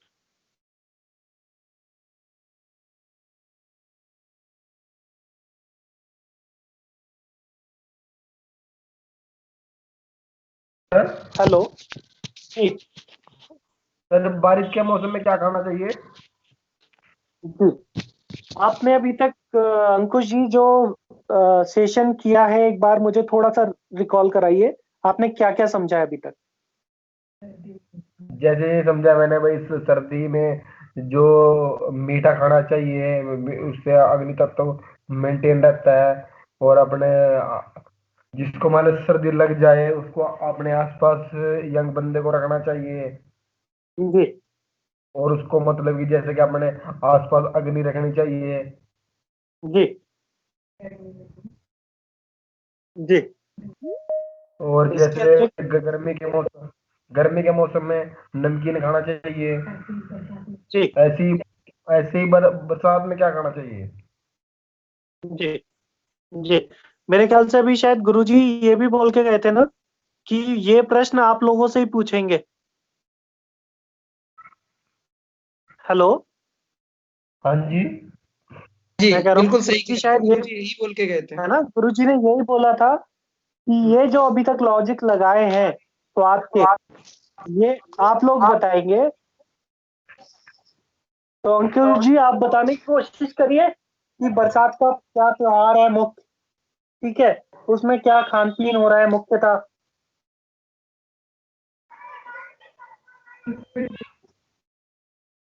हेलो। जी अंकुश भाई। हाँ जी सर। जी हाँ जी सर, बताइए बारिश के। सर मैं तो आपसे ही पूछ रहा हूँ। सर मेरे को तो नहीं मालूम ना भाई, बारिश के मौसम में क्या ठीक है खाना चाहिए। ठीक है, मेरे आपका से प्रश्न भी गुरुजी के आते ही लिया जाएगा आप ही के नाम से, ठीक है।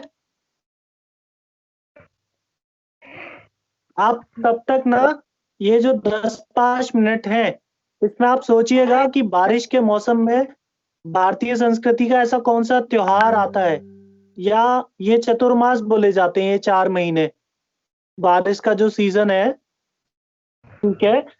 तो इनमें क्या क्या मुख्यतः त्योहार रहते हैं, जैसे सावन हो गया, रक्षाबंधन हो गया, हाँ जी हरियाली तीज।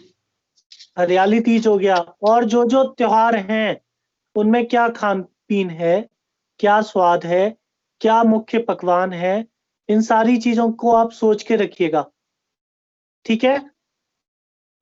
ठीक है सर। जी। और किसी साथी मित्र का कोई प्रश्न? सर सुबह वाली मॉर्निंग वाली क्लास नहीं ली थी मैंने, उसमें कुछ बताया था, उसके लिए बताओगे कुछ? अच्छा, आपने जो क्लास ली है कितने बजे से ली है आपने? ये अभी लिए हैं 3:30 के बाद सर। 3:30 के बाद, ठीक है। और एक शायद धीरज जी भी लेट जुड़ पाए थे आज। तो सीमा बहन, आपने जो भी क्लास ली है उसमें क्या समझा है वो बताइएगा जरा मेरे को। सर मैंने ये जो बताया था गुरुजी ने, सर्दी का और गर्मी का, इसी के जी बारे में समझा है बस। ठीक है। तो ये आपको ऐसा लग रहा है कि ये काम की बात है या समय व्यर्थ हो रहा है? नहीं मतलब आप ऐसा, जो भी समझ पा रहे हो वो बताइएगा, ठीक है। सर यही समझा तो मैंने, गर्मी में किसके साथ रहना चाहिए, सर्दी में किसके साथ रहना चाहिए, क्या खाना चाहिए, जी मतलब ये जी समझा सर। ठीक है। तो अभी ना जो ये रूपरेखा बनाई जा रही है, हाँ ठीक जी। है, सभी का उद्देश्य है कि परिषद चिकित्सा को करना और सीखना कि हाँ जी। साधारण तरीके से असाधारण चिकित्सा कैसे हो, हाँ ठीक है जी। ना। तो उसको समझने के लिए आपको एक बेस बनाना पड़ेगा, और वो बेस है हमारी भारतीय संस्कृति, हाँ क्योंकि जी। ये चिकित्सा जो है हमारी संस्कृति से बाहर कुछ भी नहीं है, हाँ जी। ठीक है? तो अब गुरुजी ने जो बताया था, 3 चीजें हैं, एक मौसम, हाँ जी। एक स्थान या स्थान परिवर्तन कह लीजिए, और एक हाँ सानिध्य। जी। अगर प्रकृति की हाँ में हाँ करेंगे, ठीक है ना, जी। तो आप प्रकृति के कोप के भाजन नहीं होंगे। और जी। अगर आप प्रकृति की हाँ में हाँ नहीं कर पाएंगे तो प्रकृति का रोष का सामना आपको करना पड़ेगा, जी। ठीक है। जी। तो जो प्रकृति है ये स्थिर होते हुए भी हर समय गतिमान है, जैसे उम्र है, उम्र का प्रभाव आप रोक नहीं सकते, जी। ठीक। मौसम है, मौसम परिवर्तन होके रहेगा, मौसम के परिवर्तन को आप रोक नहीं सकते। मान लीजिए वर्ष में आपको एक ऋतु बहुत अच्छी लगती है, लेकिन फिर भी वो ऋतु परिवर्तित होगी और वो ऋतु भी आएगी जो आप बिल्कुल नहीं अच्छी चाहते। नहीं चाहते हो। ऐसे ही उम्र में, ठीक है, तो जैसे मौसम का असर होता है, मान लीजिए आज बहुत गर्मी है, जून का महीना है और बहुत तेज धूप चल रही है, अचानक से बारिश हुई और ठंडी हवा चल गई, तो उस गर्मी के मौसम में भी हमको अचानक से ठंड का एहसास हो जाता है, कपकपी आ जाती है। हाँ जी, हाँ जी। ठीक है, और कई बार आप देखेंगे दिसंबर का मौसम चल रहा है और बहुत गर्मी, बहुत सर्दी है, आपने कपड़े पहने हुए थे, अचानक से मौसम में सूर्य देवता इतने अपने चरम पे आ गए कि आपको एकदम से पसीना आ जाता है, धूप में नहीं खड़ा हुआ जाता। हाँ जी, हाँ जी। ठीक है, तो जब मौसम धीमे धीमे परिवर्तन होता है तो आपका शरीर भी उसके लिए तैयार होता है, लेकिन अचानक से जब जब मौसम में परिवर्तन होंगे तो उस टाइम पे आपका शरीर तैयार नहीं होता, या कहिए कि आप मौसम की हाँ में हाँ नहीं कर पाते हैं और उसका कुछ ना कुछ प्रभाव आपके ऊपर होगा।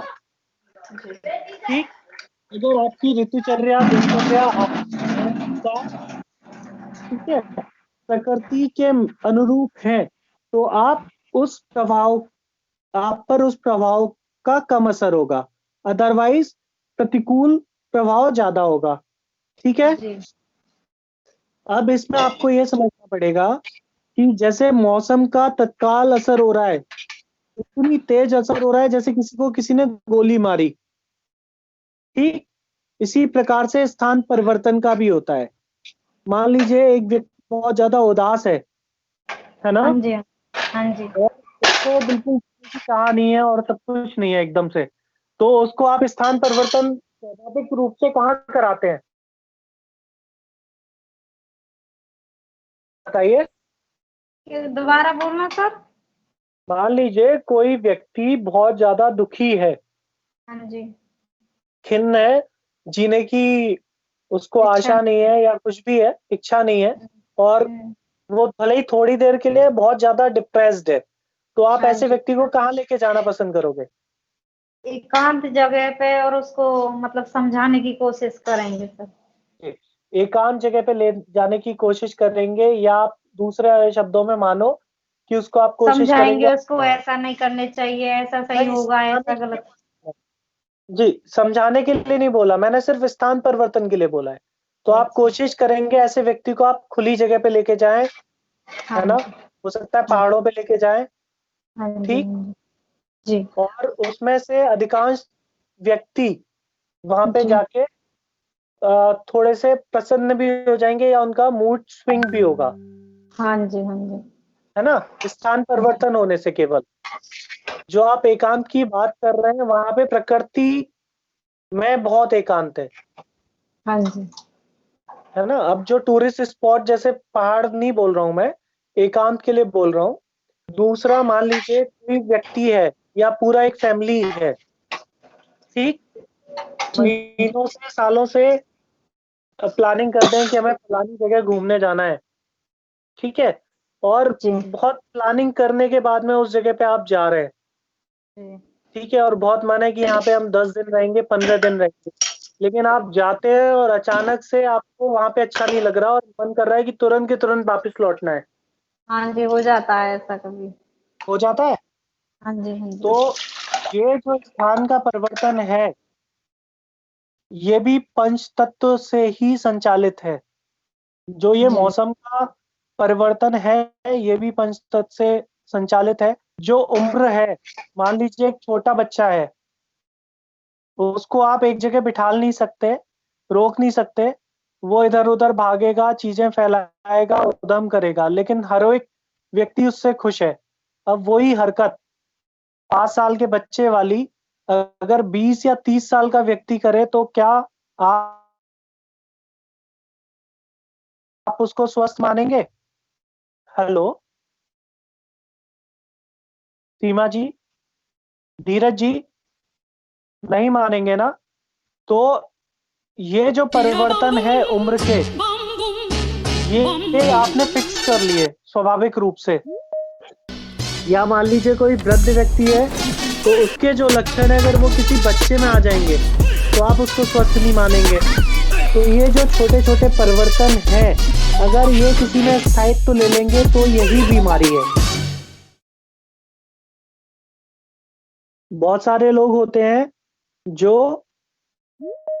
ट्रैवल में रहते हैं और उनको बड़े आराम से नींद आ जाती है, और बहुत सारे ऐसे भी लोग होते हैं जो अपने घर या जिस जगह पे वो रहते हैं उस जगह से स्थान परिवर्तित हुआ और वो बिल्कुल भी सो नहीं सकते।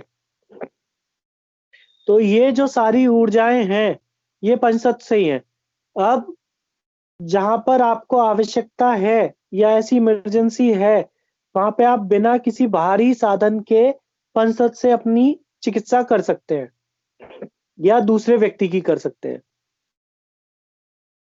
जी, किसी और साथी मित्र का कोई प्रश्न?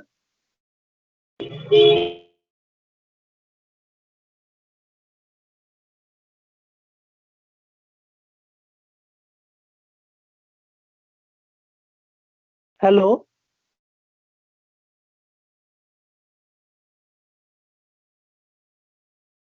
हेलो। हाँ भैया, आवाज आ रही है। जी भैया जी मेरे को एक सवाल करना है।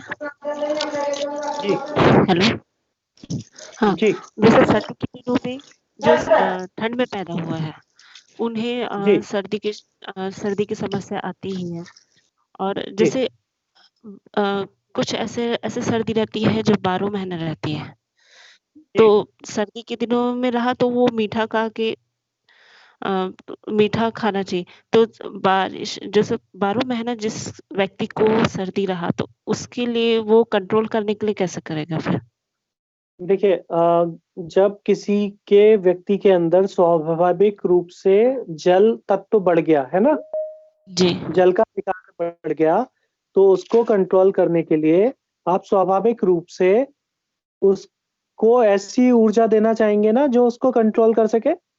जी तो वहां पे मीठे के लिए बात आई, पृथ्वी ऊर्जा की बात आई, है ना। जी तो ऐसे व्यक्ति को आप पृथ्वी की ऊर्जा दे सकते हैं। अब पृथ्वी का एक रंग भी होगा, है जी ना, पीला। पीला। तो आप ऐसे व्यक्ति को ज्यादा से ज्यादा समय पीला कपड़े पहना सकते हैं। जहाँ पे वास्तु की बात आती है, दिशाओं की, है ना, तो दिशाओं में एक पृथ्वी का स्थान भी होगा। तो आप ऐसे व्यक्ति को पृथ्वी के स्थान में भी रखेंगे। जी और उसके साथ में ऐसे व्यक्ति जो कि पृथ्वी की उम्र के हों या जी जी पृथ्वी जिनकी प्रभावी हो उनके सानिध्य में रखेंगे। जो सानिध्य वाली बात आ रही थी ना। जी जी जी ओके। और भैया जी एक और पूछना है। अभी जो दो वीडियो गुरुजी का हुआ पार्ट 1 पार्ट 2 में जी जैसे कलर की बात बताई गई। ग्रीन गुरुजी ने बताया था जैसे किसी पार्टी में हम ग्रीन मैट बिछा रहे हैं तो मतलब ये हुआ कि पार्टी में जितने लोग आएंगे और जाएंगे। उसी प्रकार से वायु तत्व की बात हुई और अग्नि की बात हुई। अग्नि में जी अग्नि लाल का प्रतीक है, लाल रंग बताता है। जी तो जैसे किसी जी व्यक्ति का या बालक का बचपन से वो चिड़चिड़ा स्वभाव का है और किसी जी की बात नहीं मानता है तो और बहुत तेज है वो और जी गर्म शरीर वाला भी है, तो क्या उसे लाल रंग से दूर रखना चाहिए? ये अग्नि तत्व उसका बड़ा है, लाल रंग से उसको दूर रखना चाहिए, ऐसा कुछ उसका उपाय बताइए ना। जी। अभी ना ये जो चिकित्सा वाला पार्ट है ये सभी के लिए आएगा। जी अगर हम इन दो जो वीडियोस हैं इस पे बिल्कुल डिस्कस करेंगे, उसके ऊपर भी जी एक पर्टिकुलर सेशन रहेगा। लेकिन जी मेरे ख्याल से ना सारे लोगों ने नहीं देखा है वो अभी। जी ठीक है, जी तो इसलिए उसके लिए टाइम दे रहे हैं। आज और कल में वो वीडियोस देखेंगे। अब दूसरी बात ये रहेगी कि मान लीजिए कोई ऊर्जा किसी व्यक्ति में बढ़ी है, तो जो जी ऊर्जा जी बढ़ी हुई है उसको हमको कम कराना है। तो मान जी लीजिए जैसे आपने कहा किसी की अग्नि बढ़ी हुई है तो उसको लाल रंग, है ना, लाल रंग जी से आप दूर रखने की कोशिश करेंगे। या उसकी जो संगत है उसके जैसे तत्व वाले लोगों से उसकी बनेगी बहुत जल्दी, तो उससे भी आप चाहते हो कि वो संगत से दूर रहे।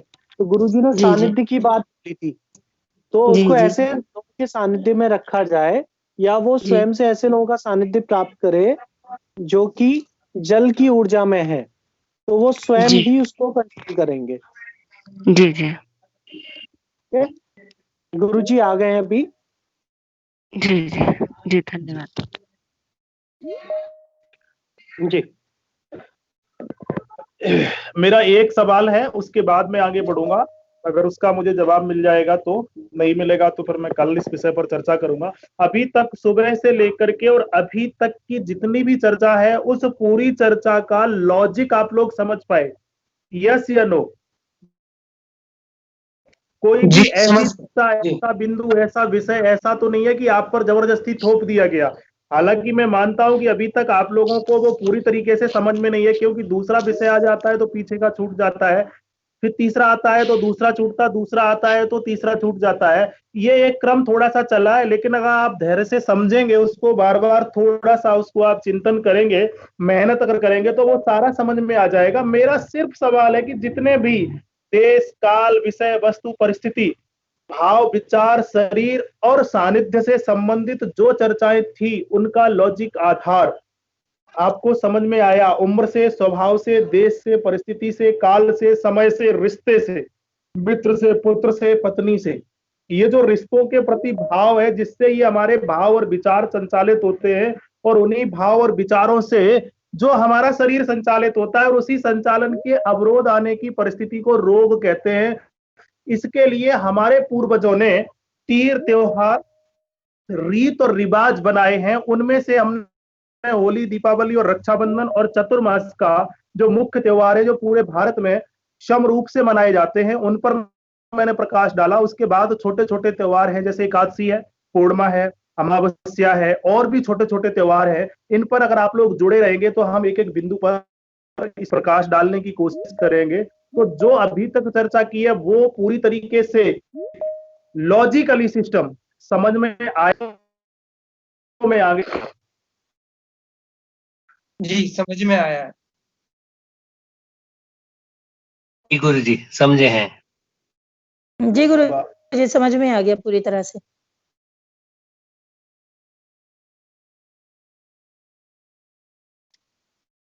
किसी को भी सवाल है तो अभी ग्रुप में अपने एक ही मैसेज में सवाल नंबर 1, सवाल नंबर 2, सवाल नंबर 3 वो आप लिखेंगे। दूसरा, आपको जो काम है, मुख्यतः आपने अभी तक क्या समझा, वो आप एक पेपर पर लिखेंगे। किसी भी पेपर पर लिख करके आप जो है ना ग्रुप में भेजेंगे कि हमने ये समझा है। चाहे आप कितना भी बड़ा लिखो या छोटा लिखो, लेकिन स्वयं ही लिखना, किसी की नकल मत करना। कोशिश करना कि बिंदुओं को हाईलाइट करें। अच्छा है। दूसरा, अब यहां पर हम आगे बढ़ते हुए हैं। ये तय आपने ही किया था कि सर्दी के दिनों की सोच जो भी होती है और सर्दी के दिनों की कार्यशैली जो होती है, ऐसी कार्यशैली हम उम्र में 60 प्लस जब होते हैं तब ही करते हैं। यानी अपने लिए हम कब एक्टिव होते हैं? 60 प्लस में। 60 प्लस पर। तो अब अगर पीछे का आपका रहे नहीं, क्योंकि अब मैं जिस पर जा रहा हूं वो एकदम इस पूरे विषय से अलग विषय है, तो मुझे थोड़ा सा डर है कि शायद वो आप लोग भूल ना जाए पीछे का। या तो आप लोग इसको लिखित में एक बार कंप्लीट कर लीजिएगा। मैं फिर, अब बहुत ज्यादा लंबा समय नहीं, अब सीधा हम ट्रीट पर आ रहे हैं। तो या तो ये उचित हो कि मैं इसको कल सुबह के मीटिंग में ले लूं, या फिर ये हो कि नहीं अभी इसको छोड़ते हैं। मेरा मंतव्य, मेरा सुझाव है कि इसको एक बार सब लोग लिखित में कर ले। अभी तक जो आप लोगों ने समझा है, आगे तो हम तैयार हैं। अगर कल भी कंप्लीट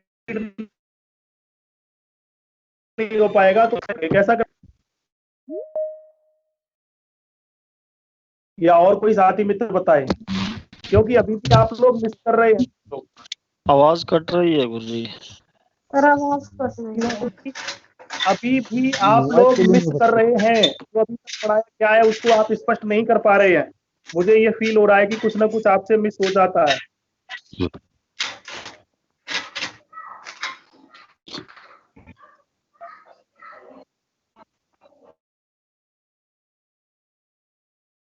जी, मेरी आवाज अभी मिल पा रही है आप लोगों को?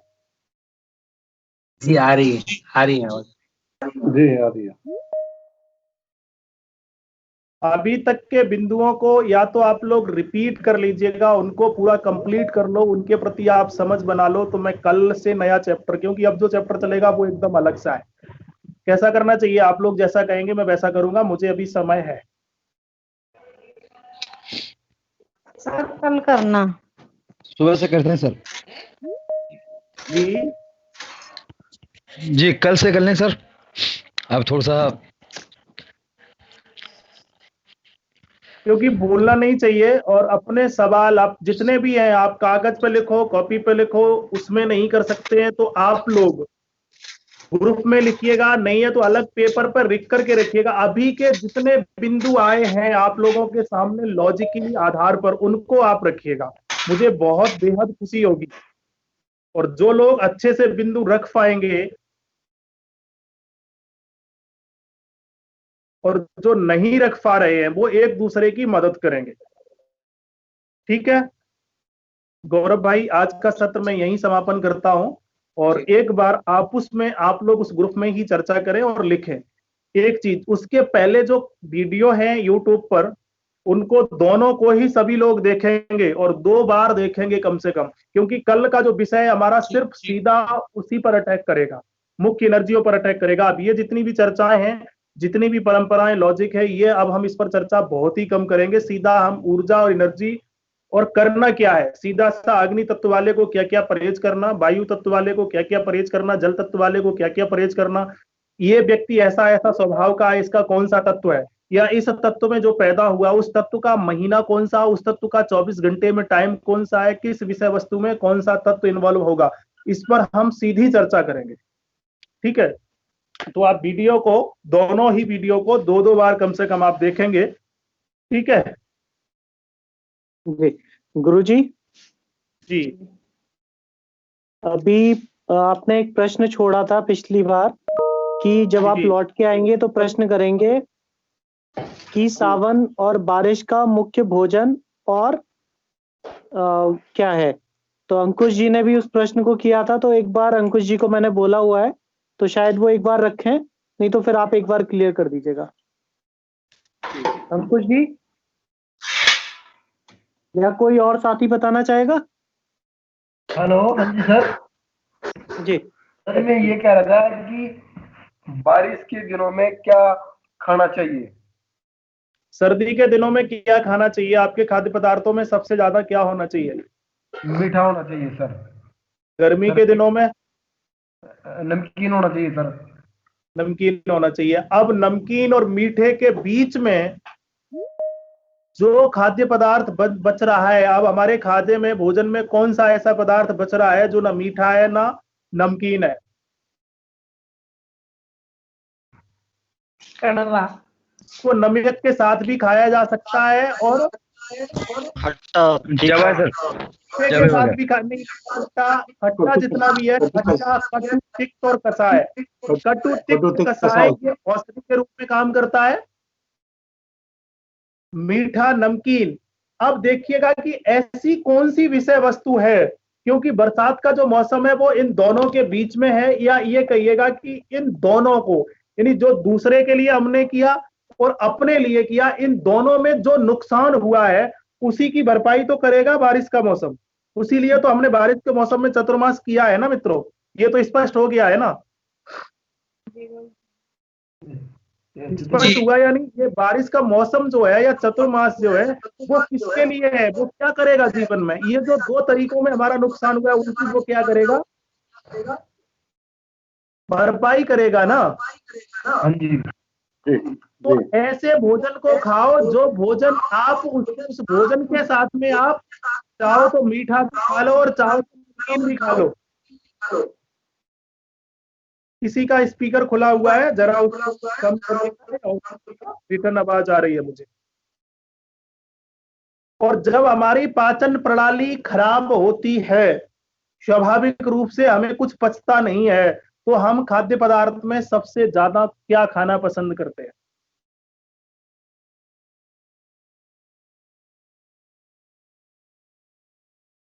चटपटा। बारिश मूंग के की दिनों दाल। में हम खाते भी क्या है? अच्छा, मुझे स्वाद में क्या पसंद आता है बारिश के दिनों में? बारिश के दिनों में तले हुए बेसन वाली ऐसी सब चीजें ज्यादा पसंद आती है। पकौड़े बनाना ज्यादा पसंद करते हैं लोग। पकवान ज्यादा यूज करते हैं गुरुजी। पकवान जी। समोसे पकौड़े। यहीं पर सवाल खड़ा होता है कि बारिश के दिनों में पाचन प्रणाली वैसे ही कमजोर होती है और हम पकवान खाते हैं। अब पकवान का क्या सिद्धांत है? पकवान एक तो नमकीन भी है और पकवान नमकीन के साथ साथ में उसके अंदर मिर्च भी है, तीखापन भी है, तो वो अग्नि भी पैदा कर रहा है और अग्नि को शांत भी कर रहा है, ऐसा मान सकते हैं?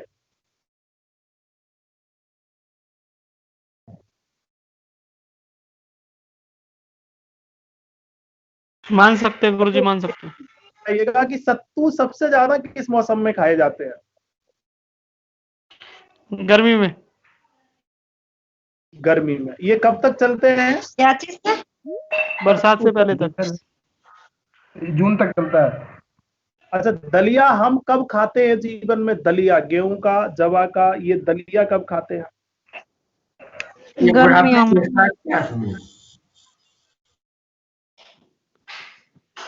सत्तू और दलिया खाद्य पदार्थों में दो ऐसे विषय वस्तु है, इनको मीठे के साथ भी खाया जा सकता है और नमक के साथ भी खाया जा सकता है या नहीं? कोई और ऐसी विषय वस्तु है जो मीठा और नमकीन दोनों के साथ खाई जा सके? जो सेमिया सर, सेमिया सेमिया सर, सेमिया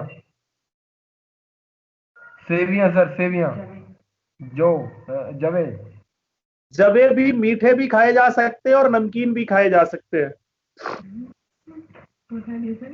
तो बारिश के दिनों में हल्का खाओ, और हल्का खाने का मतलब जवा है, और जवा के साथ में आप दलिया खा सकते हैं और सत्तू भी खा सकते हैं। सबसे अच्छा भोजन यह है कि दलिया। सबसे अच्छा भोजन क्या है?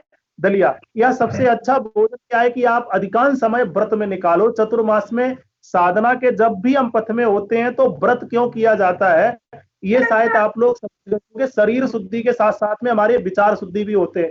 कम से कम खाओ और खाना भी पड़े तो दलिया, सत्तू और जवा।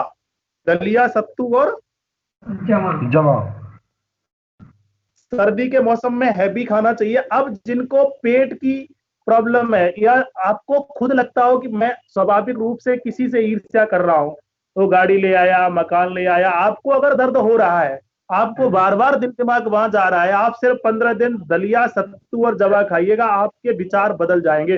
कोई भी साथी मित्र चाहे तो इसको एक्सपेरिमेंट कर सकता है। होता है ना, हम कह नहीं सकते, लेकिन मुझे अच्छा नहीं लग रहा है वो। ऐसा है, आप लोग प्रयोग करिएगा और 15-20 दिन के बाद मुझे बताइएगा। भले ही मुझे पर्सनल बता देना, कोई दिक्कत नहीं है, समूह में मत रखिएगा, क्योंकि मुझे भी होती है। ऐसा नहीं, अगर संसार में वृक्ष है तो पक्षी बैठेगा। हम अगर संसार में है तो बहुत सारे लोगों का अच्छा नहीं हम सोचते, स्वाभाविक है। अगर ऐसा किसी को है तो वहां करिए, कोशिश करिएगा कि कम से कम भोजन का त्याग करो। और किसी का सवाल इससे संबंधित जो पीछे हुआ है?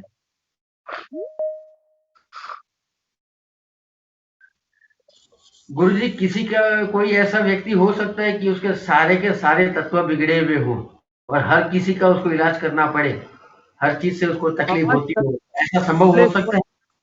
8, 9, 10 से मैं काम कर रहा हूं इस क्षेत्र में, अभी तक कोई ऐसा रोगी नहीं मिला है जिसके 2 तत्व भी बिगड़े हों। 2 तो बिगड़ सकते हैं, मतलब तीसरा तत्व नहीं। अधिकांश पेशेंटों को, उनमें अधिकांशों में भी 70% पेशेंटों का एक ही तत्व बिगड़ता है बस।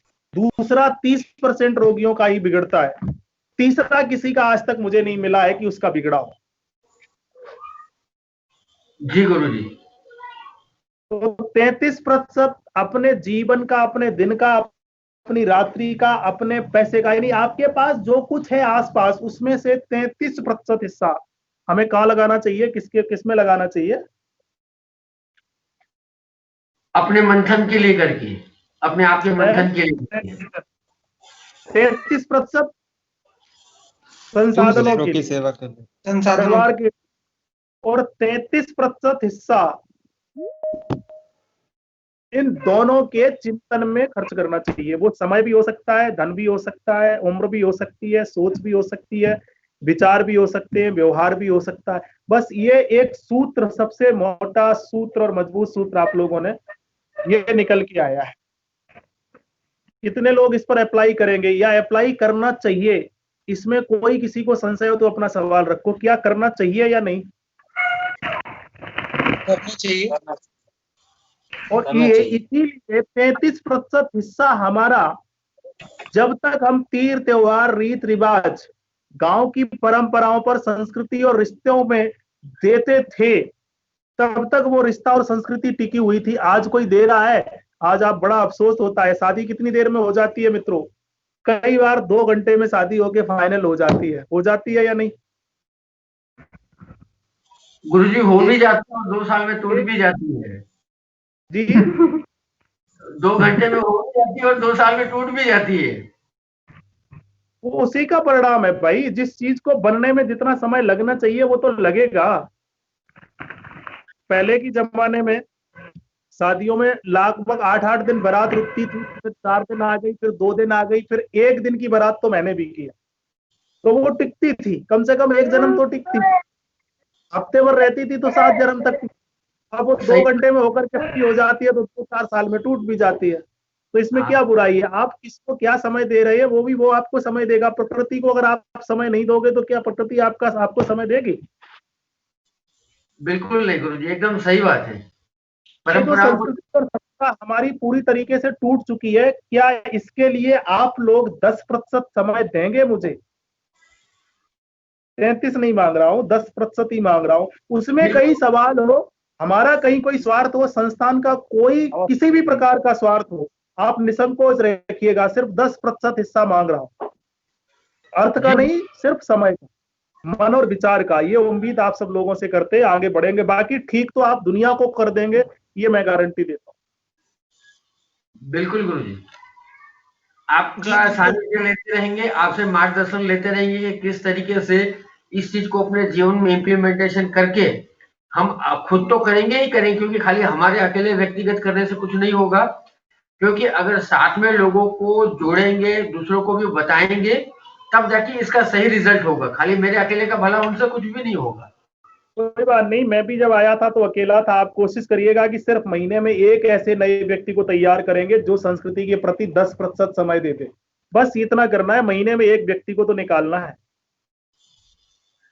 50 को मत निकालेगा, और सब निकालेंगे लगभग 45 हो गए।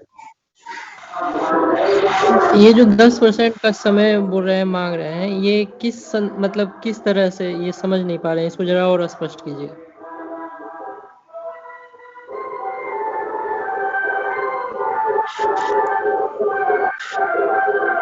हेलो। 33% हिस्सा किसके लिए मांगा गया है? किसकी तरफ इशारा किया गया है? संस्कृति की तरफ। प्रति हिस्सा संस्कृति सभ्यता को पुनर्स्थापित करने के लिए मांगा गया है। उसमें से हम सिर्फ 10% हिस्सा ही मांग रहे हैं कि 10% हिस्सा अपने जीवन का, अपने दिन का, जो अन्य कार्यों में आप लगा रहे हो, उनमें से 10% हिस्सा लोगों को संस्कृति, सभ्यता और स्वदेशी चिकित्सा, बगैर कुछ खाए पिए चिकित्सा के लिए प्रेरित करना है। सीधा सा शब्द ये है, लेकिन थोड़ा सा और समझने की कोशिश किया करें। हम जिस दिशा में जा रहे हैं उस दिशा की तरफ। और किसी साथी मित्र का कोई सवाल? क्या मैं जवाब दे पाया हूं 10% हिस्से के लिए? जिस साथी मित्र ने मुझसे ये सवाल किया था। बहुत अच्छा आपने जवाब दिया है, और जरूर हम देंगे, उससे भी ज्यादा देंगे। जी जी, बहुत बहुत धन्यवाद। और किसी साथी मित्र का सवाल? जी गुरु जी, जरूर हम देंगे। 10 से ज्यादा देने की कोशिश करेंगे, क्योंकि अभी संसार में है तो संसार का भी वो बच्चे हैं, परिवार है और माँ बाप भी है, तो उसमें से 10 तो कम से कम निकालेंगे, लेकिन ज्यादा से ज्यादा होने की समय निकालने की कोशिश जरूर करेंगे। ये हमारा धर्म नहीं है, ये हमारा नैतिक धर्म भी है, और समाज टिकाने के लिए इतना तो करना ही चाहिए, क्योंकि हम समाज का एक हिस्सा है। जी जी, चलिए ठीक है, मैं कल मिलता हूं आप लोगों से। तब तक के आप सब लोग अपने सवाल लिखेंगे, उसके पहले वीडियो को आप देखिएगा, देखने से जो समझ बने उसको लिखिएगा। कल सीधा वीडियो के विषय पर रंग, कलर, उम्र, अवस्था, स्वभाव, खाद पात पर आदि पर हम चर्चा करेंगे, और आप तक जो भी समझा है उसको कोशिश करिएगा कि जो सुबह से याद करके लिखिएगा। ठीक है मित्रों, मैं यही उम्मीद करता हूं कि सब लोग आप पूरे विषय को लिख करके संस्थान को भेजेंगे। उसके अनुरूप जो भी सवालों के जवाब होंगे, अच्छा होगा कि मुझे कुछ कहने के लिए एक नई दिशा मिलेगी। इसी उम्मीद के साथ में सब लोगों को मेरा प्रणाम। एक बार गौरव भाई, इन सब लोगों से चर्चा करके सत्र को समाप्त करते हैं। कल सुबह फिर मिलते हैं। सभी मित्रों को मेरा गुरुजी प्रणाम। प्रणाम गुरुजी। प्रणाम गुरुजी। प्रणाम गुरुजी। प्रणाम गुरुजी। प्रणाम गुरुजी। प्रणाम भाई। प्रणाम गुरुजी। सभी साथियों को ना मेरा निवेदन रहेगा कि गुरुजी ने 2 गाइडेंस दी। एक गाइडेंस ये दी कि आपने जो जो समझा है अभी तक उसको आप कागज पेन पे लिखेंगे या ग्रुप में टाइप करके या कैसे भी भेजेंगे, चाहे PDF फॉर्मेट में या लिख के।